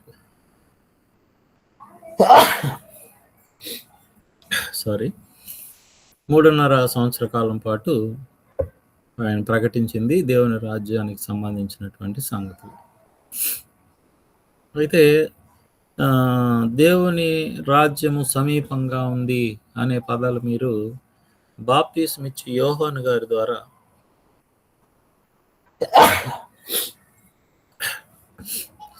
కొంచెం జలుబు ఉంది. దేవుని యొక్క రాజ్యము సమీపంగా ఉంది కాబట్టి వచ్చి మారుమనసు పొందండి, బాప్తిస్మం పొందండి అనేటువంటి ఒక వార్త అరణ్యంలో కేక ద్వారా బాప్తిస్మిచ్చి యోహాను గారు సుమారుగా 400 సంవత్సరాలు సైలెంట్ ఇయర్స్ అంటారు. జకర్యా తర్వాత కొత్త నిబంధనకి పాత నిబంధనకి మధ్యలో 400 సంవత్సరాలు సైలెంట్ ఇయర్స్ అంటాం అనమాట వాటిని. అంటే మధ్యలో ఏ సందేశాన్ని కూడా దేవుడు ఎవరికి ఇవ్వలేదు, పంపలేదు కూడా, ఎవరి ద్వారా కూడా పంపలేదు. కాబట్టి ఈ మధ్య కాలంలో నుంచి సడన్గా ఒక అరణ్యంలో మలాకి గ్రంథం తర్వాత మత్తయి సువార్త 3వ అధ్యాయంలో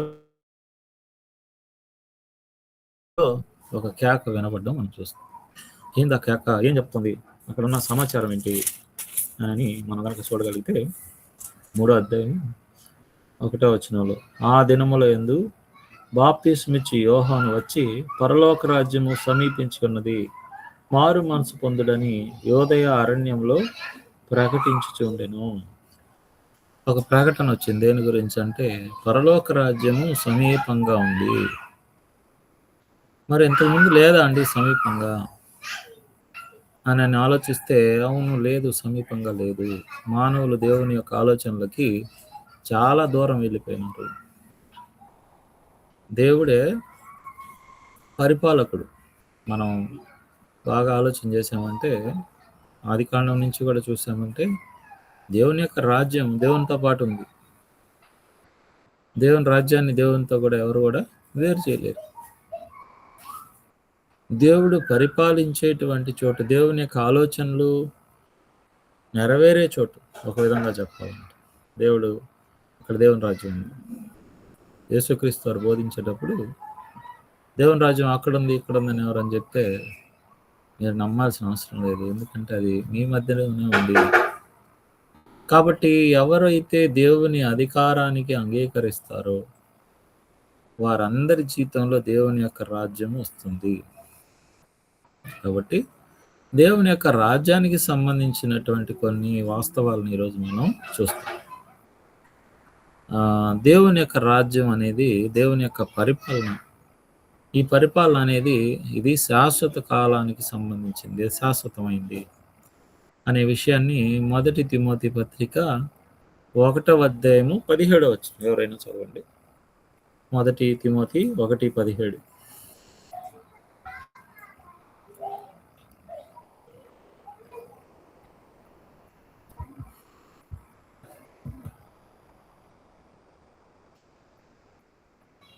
సకల యుగములలో రాజయుండి అక్షరుడును అదృశ్యుడునగు అద్వితీయ దేవునికి ఘనతయు మహిమయు యుగయుగములు కలుగును గాక. ఆమేన్. ఆమేన్. సో ఇక్కడ ఏం చెప్పబడుతుంది, దేవుడు సకల యుగాలలో ఆయన రాజు అయి ఉన్నాడు. అంటే దేవుని యొక్క రాజ్యము దేవునితో, దేవుని యొక్క పరిపాలనతో ఇమ్మడుతుంది. కాబట్టి అది దానికి ఒక టైం అనేది మనం ఇవ్వలేము. అన్ని కాలాల్లో దేవుని రాజ్యం ఉంది. కీర్తనల గ్రంథము 145వ అధ్యాయము 13వ వచనం. 145వ కీర్తన 13వ వచనం ఎవరైనా చదవండి.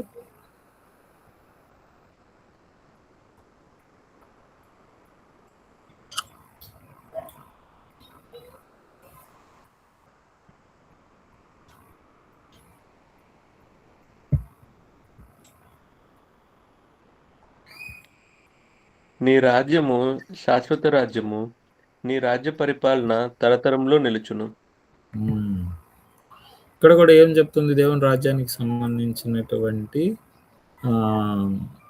ఎలా ఉంటుంది దేవుని రాజ్యం అనే దాని గురించి ఏం చెప్తుంది వాక్యం అంటే, అది శాశ్వతమైంది, తరతరాలు ఉండేది. తర్వాత ప్రకటన గ్రంథం 4:8 వచనం. ప్రకటన గ్రంథం 4:8 వచనం.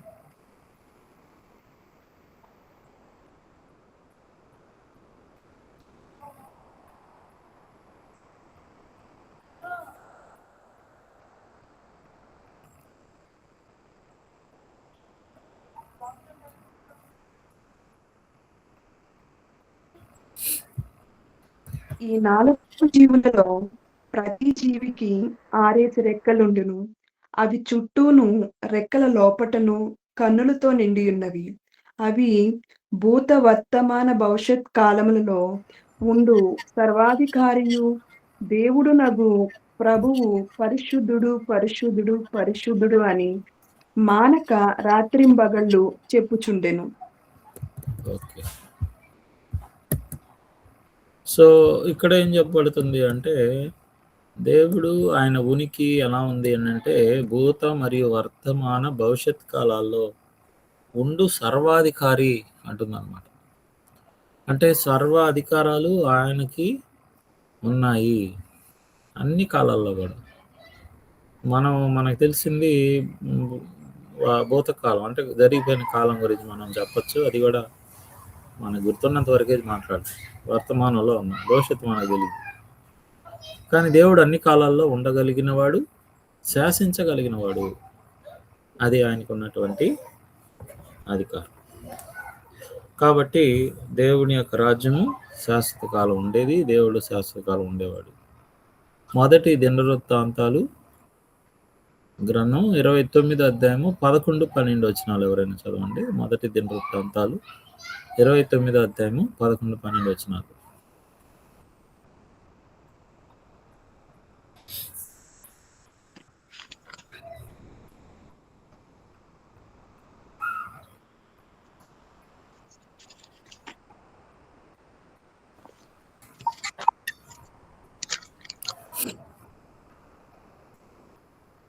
యెహోవా భూమి ఆకాశముల యందున్న సమస్తమును నీ వశము. మహాత్మ్యమును, పరాక్రమమును, ప్రభావమును, తేజస్సును, ఘనతయు నీకే చెందుచున్నవి. యెహోవా రాజ్యము నీది. నీవు అందరి మీదను నిన్ను అధిపతిగా హెచ్చించుకొని ఉన్నావు. ఐశ్వర్యమును, గొప్పతనమును నీ వలన కలుగును. నీవు సమస్తమును ఏలువాడవు. బలమును, పరాక్రమమును నీ దానములు. హెచ్చించువాడవును, అందరికి బలము ఇచ్చువాడవును నీవే. ఓకే.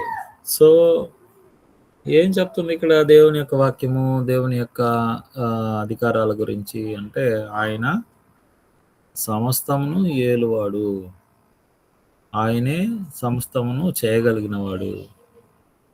కాబట్టి దేవుని రాజ్యం ఏమిటి, ఎలా ఉంటుంది అని అంటే ఇది శాశ్వత కాలంగా ఉండేటువంటి రాజ్యము. దేవుని రాజ్యము దాని ఉనికి ఏంటంటే అది శాశ్వత కాలమైంది. దేవుడు శాశ్వత కాల అధికారిగా ఉన్నాడు, ఏలువాడిగా ఉన్నాడు. ఓకే. దేవుడు అన్నిటిపైన, ఇక్కడ మనం చూస్తున్నాం దేవుని రాజ్యం అంటే అర్థం ఏంటి అంటే దేవుని పరిపాలన. అంటే దేవుని పరిపాలన కింద ఎవరైతే ఉంటారో వాళ్ళందరూ దేవుని యొక్క రాజ్యముగా పిలువబడతారు. సో దేవుని అధికారాలు, దేవుడు అన్నిటిపైన మరియు అందరిపైన రాజుగా ఉన్నాడా అంటే అవును. సో ఇక్కడి నుంచి కొన్ని వచనాలు మనం చూస్తాం అవునా కాదా అనడానికి. 103వ కీర్తన 19వ వచనం చూడండి.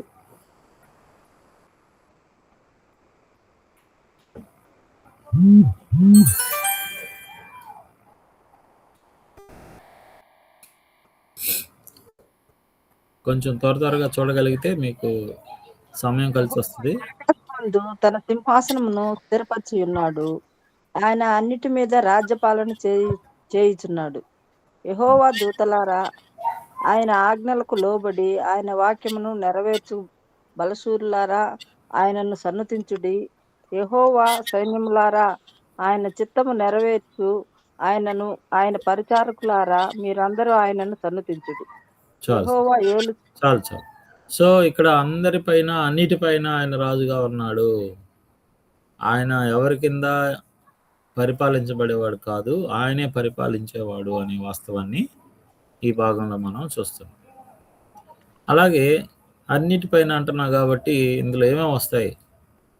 ఈ సృష్టి కూడా దేవుని యొక్క అధికారం మీదనే ఆధారపడింది, దేవుని యొక్క ఆదేశాల మీదనే ఆధారపడిందని 148వ కీర్తన 3-10 వరకు మనం గమనిస్తాం. 148వ కీర్తన 3వ వచనం నుంచి. చంద్రులారా, ఆయనను సన్నతించుడి. కాంతిగల నక్షత్రములారా, మీరందరూ ఆయనను స్తుతించుడి. పరమాకాశమా, ఆకాశం పైనున్న జలములారా, ఆయనను స్తుతించుడి. యెహోవా ఆజ్ఞ ఇయ్యగా అవి పుట్టెను, అవి యెహోవా నామమును స్తుతించును కాక. ఆయన వాటిని నిత్య స్థాయువులుగాను స్థిరపరిచి ఉన్నాడు. ఆయన వాటికి కట్టడాలను నిర్మించెను, ఏదియు దానిని అతిక్రమింపదు. భూమి మీదనున్న మకరములారా, అగాధ జలములారా, యెహోవాను స్తుతించుడి. అగ్ని వడగండ్లారా, హిమమా, ఆవిరి, ఆయన ఆజ్ఞను నెరవేర్చు తుఫాను, పర్వతములారా, సమస్తమైన గుట్టలారా, ఫలవృక్షములారా, సమస్తమైన దేవదారు వృక్షములారా, మృగములారా, పశువులారా, నేలను ప్రాకు జీవులారా, రెక్కలతో ఎగురు పక్షులారా, భూరాజులారా, సమస్త ప్రజలారా, భూమి మీదనున్న అధిపతులారా, సమస్త న్యాయాధిపతులారా, యెహోవాను స్తుతించుడి. చాలు చాలు. సో ఇక్కడ ఏం చెప్పబడుతుంది? అన్నిటినీ కూడా ఆదేశిస్తున్నాడు ఈ కీర్తనకారుడు. ఏమనంటే, ఆకాశవాసులారా, ఉన్నత స్థలముల నివాసులారా, దూతలారా, సైన్యములారా, సూర్యచంద్రులారా, కాంతిగల నక్షత్రములారా, పరమాకాశములారా, ఆకాశం పైన ఉన్న జలములారా, వాటిని నిత్య స్థాయువులుగా స్థిరపరిచి ఉన్నాడు. ఆయన వాటికి కట్టడ నియమించెను. మకరములారా, అగాధ జలములారా, అగ్ని వడగండ్లారా, హిమమ, ఆవిరి, ఆయన ఆజ్ఞ నెరవేర్చు తుఫాను, పర్వతములారా, గుట్టలారా, ఫలవృక్షములారా. ఏంటిది? ఒకటి కాదు, సమస్త సృష్టి అంతా కూడా ఆయన ఏలుబడిలో ఉంది, ఆయన అండర్లోనే ఉంది అనే వాస్తవాన్ని మనం ఇక్కడ చూడగలం. కాబట్టి దేవుని రాజ్యంలో, దేవుని పరిపాలన కిందకు వచ్చేటువంటివన్నీ కూడా ఇవి అన్నమాట. తర్వాత 2వ పేతురు పత్రిక 2:4 ఎవరైనా చదవండి. 2వ పేతురు పత్రిక 2:4.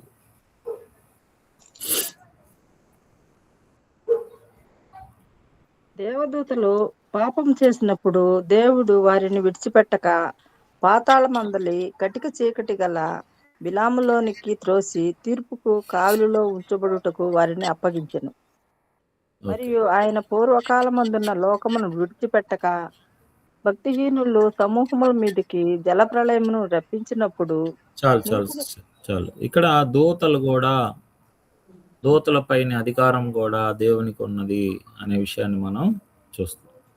ఇప్పుడు కాదు కానీ గత కాలాల్లో దేవదూతలను కూడా ఆరాధించే వాళ్ళు ఉన్నారు.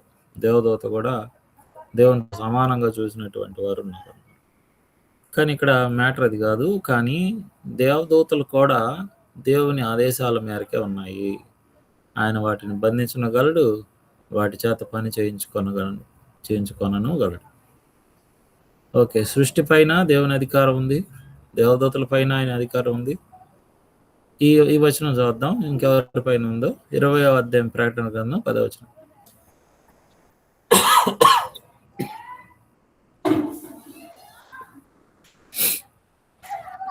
ప్రకటన గ్రంథం 20:10.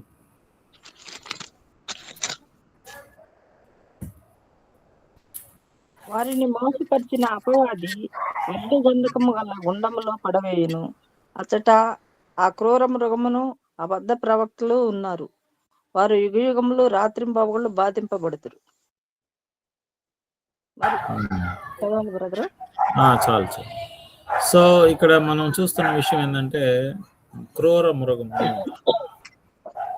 మృగం అనేది సాతాను యొక్క ఉనికిని తెలియజేస్తుంది. కాబట్టి సాతాను కూడా దేవుని అధికారం కిందే ఉన్నాడు అనేది ఇక్కడ మనం అర్థం చేసుకోవాలి. అసలు ఇటు పక్క సృష్టి కావచ్చు, అటు దేవదూతలు కావచ్చు, అలాగే సాతాను కూడా దేవుని కంటే బలవంతుడు కాదు. సాతాను, చాలా మంది సాతానుకు భయపడిపోతూ ఉంటారు. సాతాను మమ్మల్ని శోధిస్తాడు, సాతాను మనల్ని అది చేయగలుగుతాడు, ఇది చేయగలుగుతాడు, ఏం చేయలేడు, అంతకంటే అధికారం కలిగిన వాడు ఉన్నాడు దేవుడు. కాబట్టి సాతాను కూడా దేవుని అధికారం కింద ఉండాల్సిన వాడే. తర్వాత దానియేలు గ్రంథం 4:17 ఒకసారి చూడండి. దానియేలు గ్రంథం 4:17.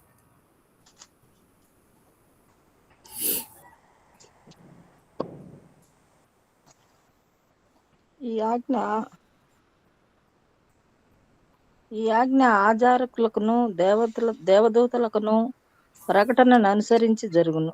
నిర్ణయమైన పరిశుద్ధుల ప్రకటనను అనుసరించి సంభవించును.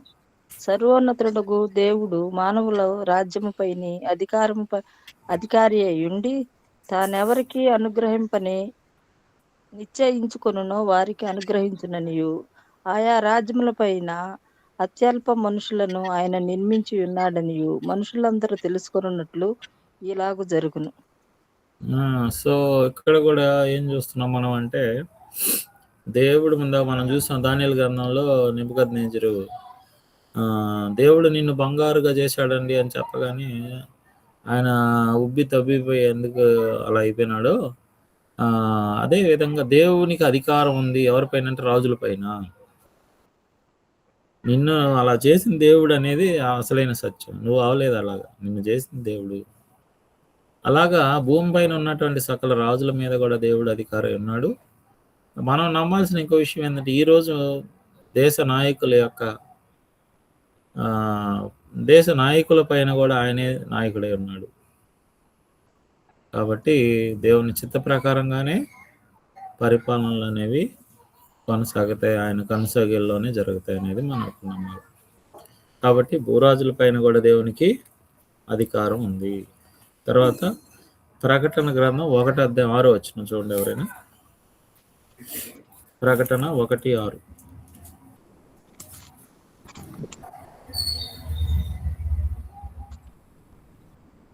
మనలను ప్రేమించుచు తన రక్తం వలన మన పాపముల నుండి మనలను విడిపించిన వానికి మహిమయు ప్రభావమును యుగ యుగములు కలుగును గాక. ఆమెన్.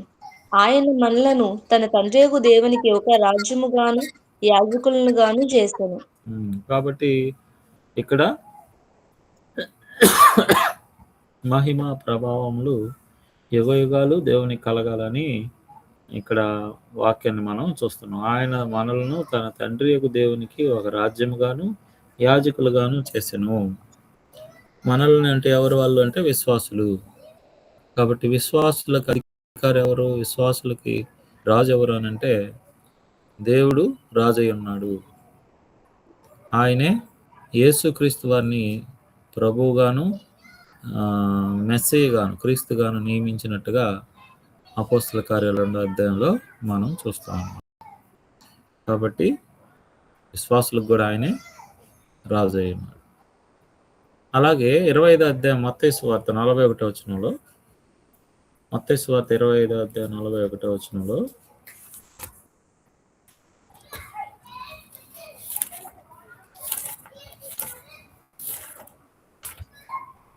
చెప్పింపబడిన వారులారా, నన్ను విడిచి అపవాదికిని వాని దూతలకును సిద్ధపరచబడిన నిత్యాగ్నిలోనికి పొండి. సో ఇక్కడ కూడా ఏం చెప్తున్నాడు ఆయన? శపించబడిన వారులారా. ఎవరు వీళ్ళు? సంఘంలో ఉన్నటువంటి వ్యక్తుల్ని 2 భాగాలుగా చేశారు ఇక్కడ. ఒకటి మేకలుగాను 2 గొర్రెలుగాను. కాబట్టి అవిశ్వాసులు అని వీళ్ళని పిలవచ్చు మనం. అవిశ్వాసుల మీద కూడా దేవునికి అధికారం ఉంది. వారిని ఎక్కడికి పంపాలన్నా ఆయన పంపగలడు. కాబట్టి 6 విషయాలు ఇప్పుడు దాకా మనం చూసాము. దేవునికి అధికారం ఉంది. సృష్టి పైన ఉంది, దేవదూతల పైన ఉంది, సాతాను పైన ఉంది, భూరాజుల పైన ఉంది, విశ్వాసుల పైన ఉంది, మరియు అవిశ్వాసుల పైన దేవునికి అధికారం అనేది ఉంది. ఓకే, అన్ని కాలాల్లో ఆయన పరిపాలిస్తున్నాడు అనే విషయాన్ని మనం చూస్తాం. అన్ని కాలాల్లో ఎలాగా అంటే మొదటి పాయింట్ వచ్చి మత్తయి సువార్త 6వ అధ్యాయం 9 నుంచి చూడండి. మత్తయి సువార్త 6:9.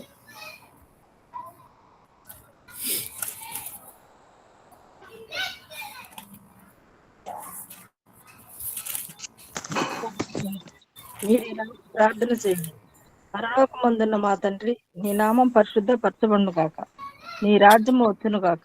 నీ చిత్తము పరలోకమందు నెరవేరునట్లు భూమి యందును నెరవేరును గాక. మా అనుదిన ఆహారము నేడు మాకు ఏమని ఇక్కడ ప్రార్థన నేర్పిస్తున్నాడు ప్రభు యేసుక్రీస్తు వారు అంటే, నీ రాజ్యం వచ్చుగాక, నీ చిత్తం పరలోకమందు నెరవేరుచున్నట్లు భూమి మీదను నెరవేరును గాక. కాబట్టి దేవుని యొక్క రాజ్య కాలాల గురించి మనం ఆలోచిస్తే అది నిత్యత్వానికి సంబంధించింది ఉన్నది అనే విషయాన్ని ఇక్కడ మనం చూడవచ్చు. అంటే పరలోక రాజ్యంలో అక్కడ కాలాలతో ఏమీ సంబంధం లేదు, ఇక్కడే కాలాలు ఉండేది. కాబట్టి ఆయన నిత్యత్వంలో అధికారి ఉన్నాడు, రాజు ఉన్నాడు. తర్వాత ఆయన మన పితరులను ఆయనే పరిపాలించును అనేటువంటి వాక్యము మీరు వీలైతే రాసుకోండి, ఇవన్నీ మనం చదవడానికి కొంత టైం పడుతుంది. పితరులను ఆయనే పరిపాలించాడు అనడానికి 6వ అధ్యాయం ఆదికాండం 22వ వచనం మరియు 26వ అధ్యాయం 5వ వచనం సాక్ష్యాలుగా మనం చూడొచ్చు. పితరులను ఆయనే పరిపాలించాడు కాబట్టి పితరుల కాలంలో నుండి ఆయనే. తర్వాత ఇశ్రాయేలీయుల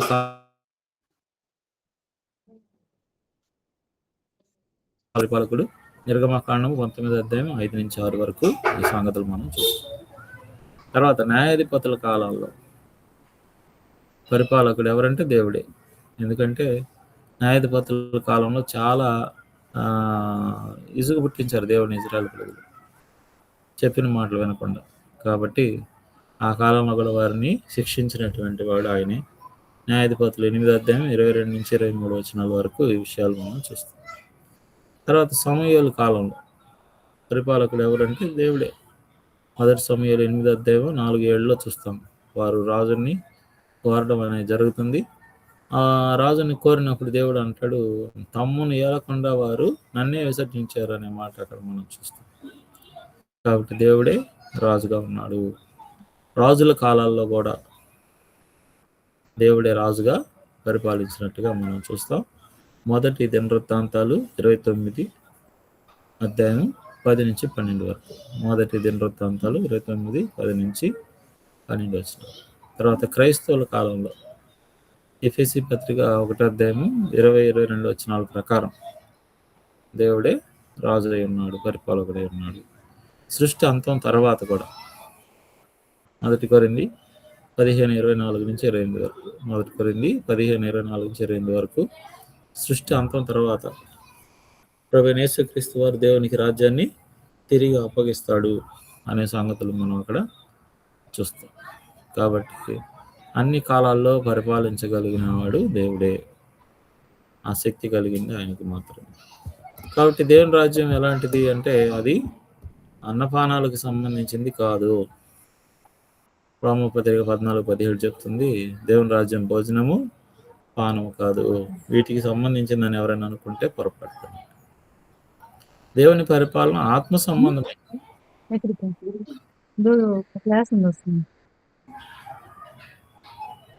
దేవుని పరిపాలన ఆత్మ సంబంధమైంది. కాబట్టి మన మనసులు హృదయాలు అందుకు అనుకూలంగా మనం సిద్ధం చేసుకోవడం అవసరం. ఎందుకంటే దేవుడు వాటికి సంబంధించే పాఠాలన్నీ కూడా ఆయన చెప్పేది. కాబట్టి ఆయన రాజ్యం పరిపాలన ఆత్మ సంబంధమైంది. దేవుడు నిత్యుడు మరియు ఆయన రాజ్యము కూడా నిత్యమైంది అనే విషయాన్ని మనం దేవుని రాజ్యానికి సంబంధించిన ఈ సంగతులన్నీ మనం గ్రంథంలో తెలుసుకున్న తర్వాత మనకు అర్థమయ్యే విషయం ఏంటంటే దేవుడు నిత్యుడు, ఆయన రాజ్యం కూడా నిత్యమైనది. కాబట్టి ఆ నిత్యమైన రాజ్యంలో ఎంతమంది ఉండడానికి సిద్ధపడుతున్నారు అనేది కీలకమైనటువంటి ఆలోచన. కాబట్టి ఇప్పటి వరకు మీరు 2 పాఠాలు విన్నారు. ఒకటి బైబిల్ మరియు ఆధారం, రెండోది దేవుని యొక్క రాజ్యం మరియు దాని యొక్క దాంట్లో ఉన్నటువంటి పరిస్థితులు ఏంటి, దాని ఉనికి ఎలా ఉంటుందని. ఏదైనా సందేహాలు ఉన్నాయా వీటిలో?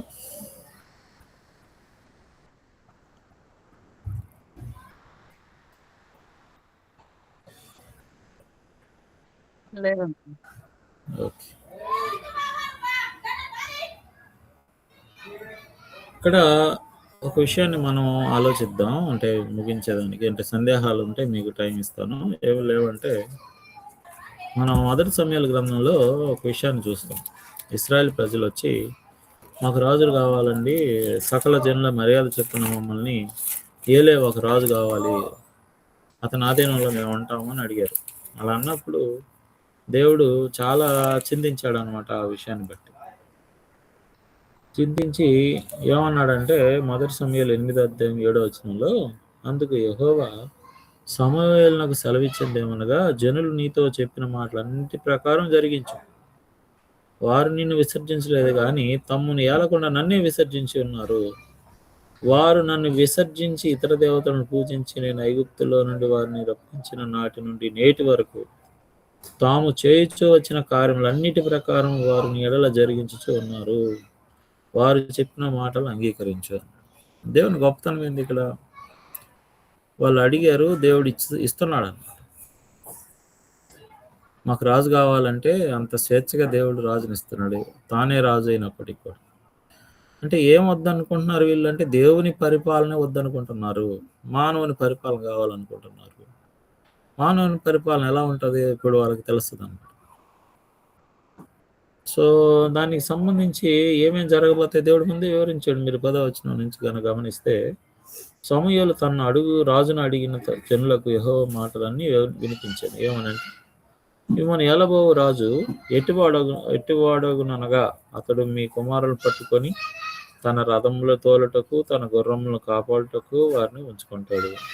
కొందరు అతని రథముల ముందర పరిగెత్తుతారు, మరియు అతడు వారిని తన సైన్యంలో సహస్రాధిపతులుగాను పంచదశాధిపతులుగాను నియమిస్తాడు.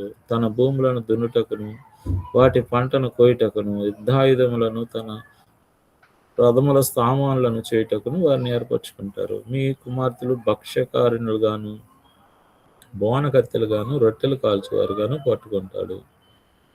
ఇవన్నీ అవసరమా మీకు అని దేవుడు వీళ్ళతో ముందుగానే చెప్పాడనమాట. ఇదంతా అవసరమా మీకు?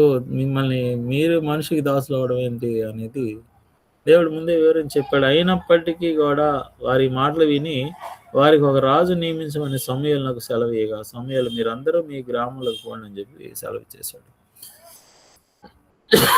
సో మీకు ఇన్ని చెప్పినా కానీ అర్థం కాలేదు అన్నట్టుగా సమూయేలు గారు కూడా విసుగు పుట్టేసింది. సరే, వాళ్ళు అడిగినట్టు దేవుడు రాజునిచ్చాడు.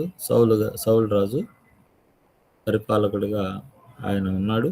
ఆ తర్వాత దావీదు గారు, ఆ తర్వాత సొలొమోను గారు తర్వాత 2 రాజ్యాలుగా విడిపోయింది రాజ్యం. దక్షిణ రాజ్యం, ఉత్తర రాజ్యం. రెహబాము, యెరోబాము, ఆ తర్వాత అనేక మంది రాజులు, అటు ఇశ్రాయేలు 10 గోత్రాల వాళ్ళని, ఇటు 2 గోత్రాల వాళ్ళని యూదులు పరిపాలించడం జరిగింది. కానీ ఎవరు కూడా సక్రమంగా పరిపాలించిన వాళ్ళు లేరు. దేవుని రాజ్యము మనిషి చేతిలో పెడితే ఎలా ఉంటుంది, దాన్ని వాళ్ళు రుచి చూశారు. దేవుడు ఇంకా తప్పులు జరగకుండా కట్టడి చేసుకుంటూ వచ్చాడు, కానీ అసలైన దేవుని రాజ్యం ఎప్పుడు వస్తుంది అనే సంగతులు మాత్రం అలాగే ఉండిపోయాయి. ఆ తర్వాత దానియేలు గ్రంథంలో మనం చూసాం 2వ అధ్యాయంలో, ఆ కాలాల్లో దేవుడు ఒక రాజ్యాన్ని స్థాపిస్తాడు. ఏంటి ఆ రాజ్యము అని చాలా మంది ఎదురు చూశారనమాట దానియేలు గ్రంథం నుంచి. బహుశా నేను అనుకోవడం దానియేలు గారి సంతానంలో నుంచి వచ్చిన వాళ్ళు ఉండొచ్చు, ఎదురు చూసిన వాళ్ళందరూ. ఇప్పుడు మీరు యేసుక్రీస్తు పుట్టాడని జ్ఞానులు కొంతమంది నక్షత్రాన్ని ఆధారం చేసుకుని వస్తారు, తూర్పు దేశ జ్ఞానులని. వాళ్ళే వీళ్ళు. దానియేలు గారి కాలం నుంచి ఎదురు చూస్తూ ఉన్నారు అనమాట. వస్తాడు, రక్షకుడు వస్తాడు. కాబట్టి ఎదురు చూశారు, దేవుని రాజ్యం ఒకటి వస్తుంది. ఏంటి ఆ దేవుని రాజ్యము? అది రాకముందే మత్తయి సువార్త 3వ అధ్యాయంలో ప్రకటన వచ్చింది. ఏమని? పరలోక రాజ్యము సమీపముగా ఉన్నది, మారు మనసు పొంది బాప్తిసం పొందండి. ఏంటి దేవుని రాజ్యం ఇక్కడ? ఏమనుకుంటున్నాం మనం ఇక్కడ దేవుని రాజ్యం అంటే? దేవుడు నిన్ను నన్ను పరిపాలించడానికి ఇష్టపడి ఉన్నాడు. నేరుగా రాజులు కాదు, అధికారులు కాదు, ఈరోజున్న సీఎం పిఎంలు కాదు, దేవుడే పరిపాలించడానికి సిద్ధంగా ఉన్నాడు. Are you agree? నీకు ఇష్టమైన దేవుడు నిన్ను పరిపాలించడం? ఒకవేళ ఇష్టం అయితే ఆ రాజ్యంలో చేర్చబడాలంటే ముందు మారు మనసు పొందాలి. ఏమని మారు మనసు పొందాలి? లోకం నేర్పించే సంగతులు కాదు. నీ దగ్గర నేను నేర్చుకుంటాను, నీ దగ్గర నేను ఒక రాజ్య పౌరుడిగా ఉంటాను, ఒక శిష్యుడిగా ఉంటాను, నేను నేర్చుకుంటాను అని దేవుని దగ్గర మన అంగీకారం తెలపడమే మారు మనసు. కాబట్టి ఎంతమంది దేవుని యొక్క రాజ్యానికి చేరడానికి ఇష్టపడ్డారు అనేది అక్కడ మనం చాలామంది సముఖత చూపినట్టుగా మనం చూస్తాం. భయపడ్డారు వాళ్ళు చాలామంది. ఆ తర్వాత అర్థమైంది దేవుని యొక్క రాజ్యం అంటే ఏంటి. యేసుక్రీస్తు వారు వచ్చిన తర్వాత దేవుని యొక్క రాజ్యపు విలువలన్నీ కూడా ఆయన చెప్పడం జరిగింది. దేవుని రాజ్యం ఎలా ఉంటుంది, దేవుడే రాజ్యం పరిపాలన చేస్తే ఎలా ఉంటుంది ఒక మనిషి జీవితంలో, ఎంత అందంగా ఉంటుంది అతని జీవితం, ఎంత చక్కగా ఉంటుంది, ఎక్కడ లోటు ఉంటుంది దేవుడు పరిపాలిస్తే, ఏ లోటు ఉంది. ఇప్పుడున్న పరిపాలకులు మన జీవితాలు లోటు చేస్తూనే ఉన్నారు. సిగరెట్ తాగొద్దని చెప్పేది వాళ్ళే, అమ్మేది వాళ్ళే. బ్రాందీ తాగొద్దు, అది ఆరోగ్యానికి మద్యపానం హానికరం అని చెప్పేది వాళ్ళే, అమ్మేది వాళ్ళే. ఇది ప్రస్తుతం ఉన్న పరిపాలకుల యొక్క నీతి. కానీ దేవుడు పరిపాలిస్తే ఎలా ఉంటుంది? దేవుడు పరిపాలిస్తే ఆ ప్రజలు చాలా సుఖవంతంగా ఉంటారు, చాలా పద్ధతిగా ఉంటారు, చాలా నీతియుక్తంగా బ్రతుకుతారు. అలాంటి వాళ్ళ దగ్గర సమస్యలే ఉండవు. అలాంటి రాజ్యం దేవుని రాజ్యం. కానీ ఇప్పుడు ఎక్కడుంది ఆ రాజ్యం? క్రీస్తు సంఘమే దేవుని యొక్క రాజ్యం. క్రీస్తు అందుకు రాజు అయి ఉన్నాడు. యేసుక్రీస్తు వారి యొక్క రాజరికంలో మనందరం బ్రతుకుతున్నాం. కాబట్టి ఎప్పుడో తెగిపోయినటువంటి దేవుని పరిపాలన మాకొద్దు అని వాళ్ళు అన్నారు.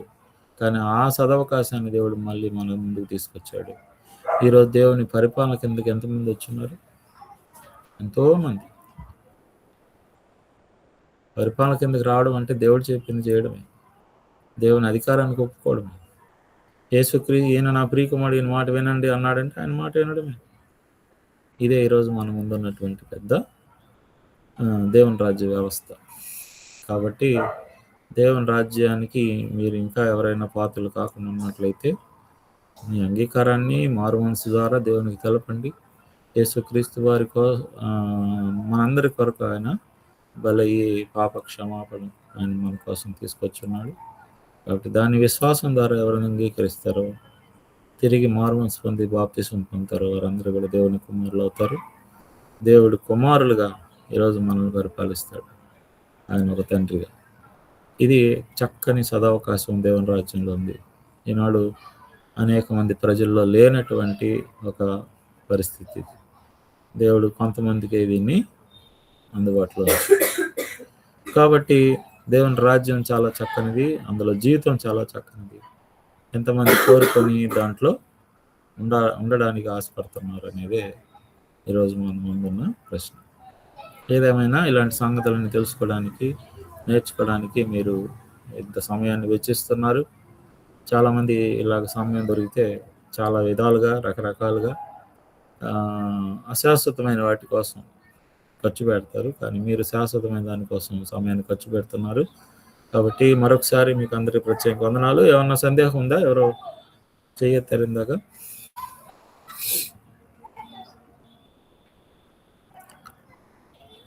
ఏమన్నా ప్రశ్న ఉందండి?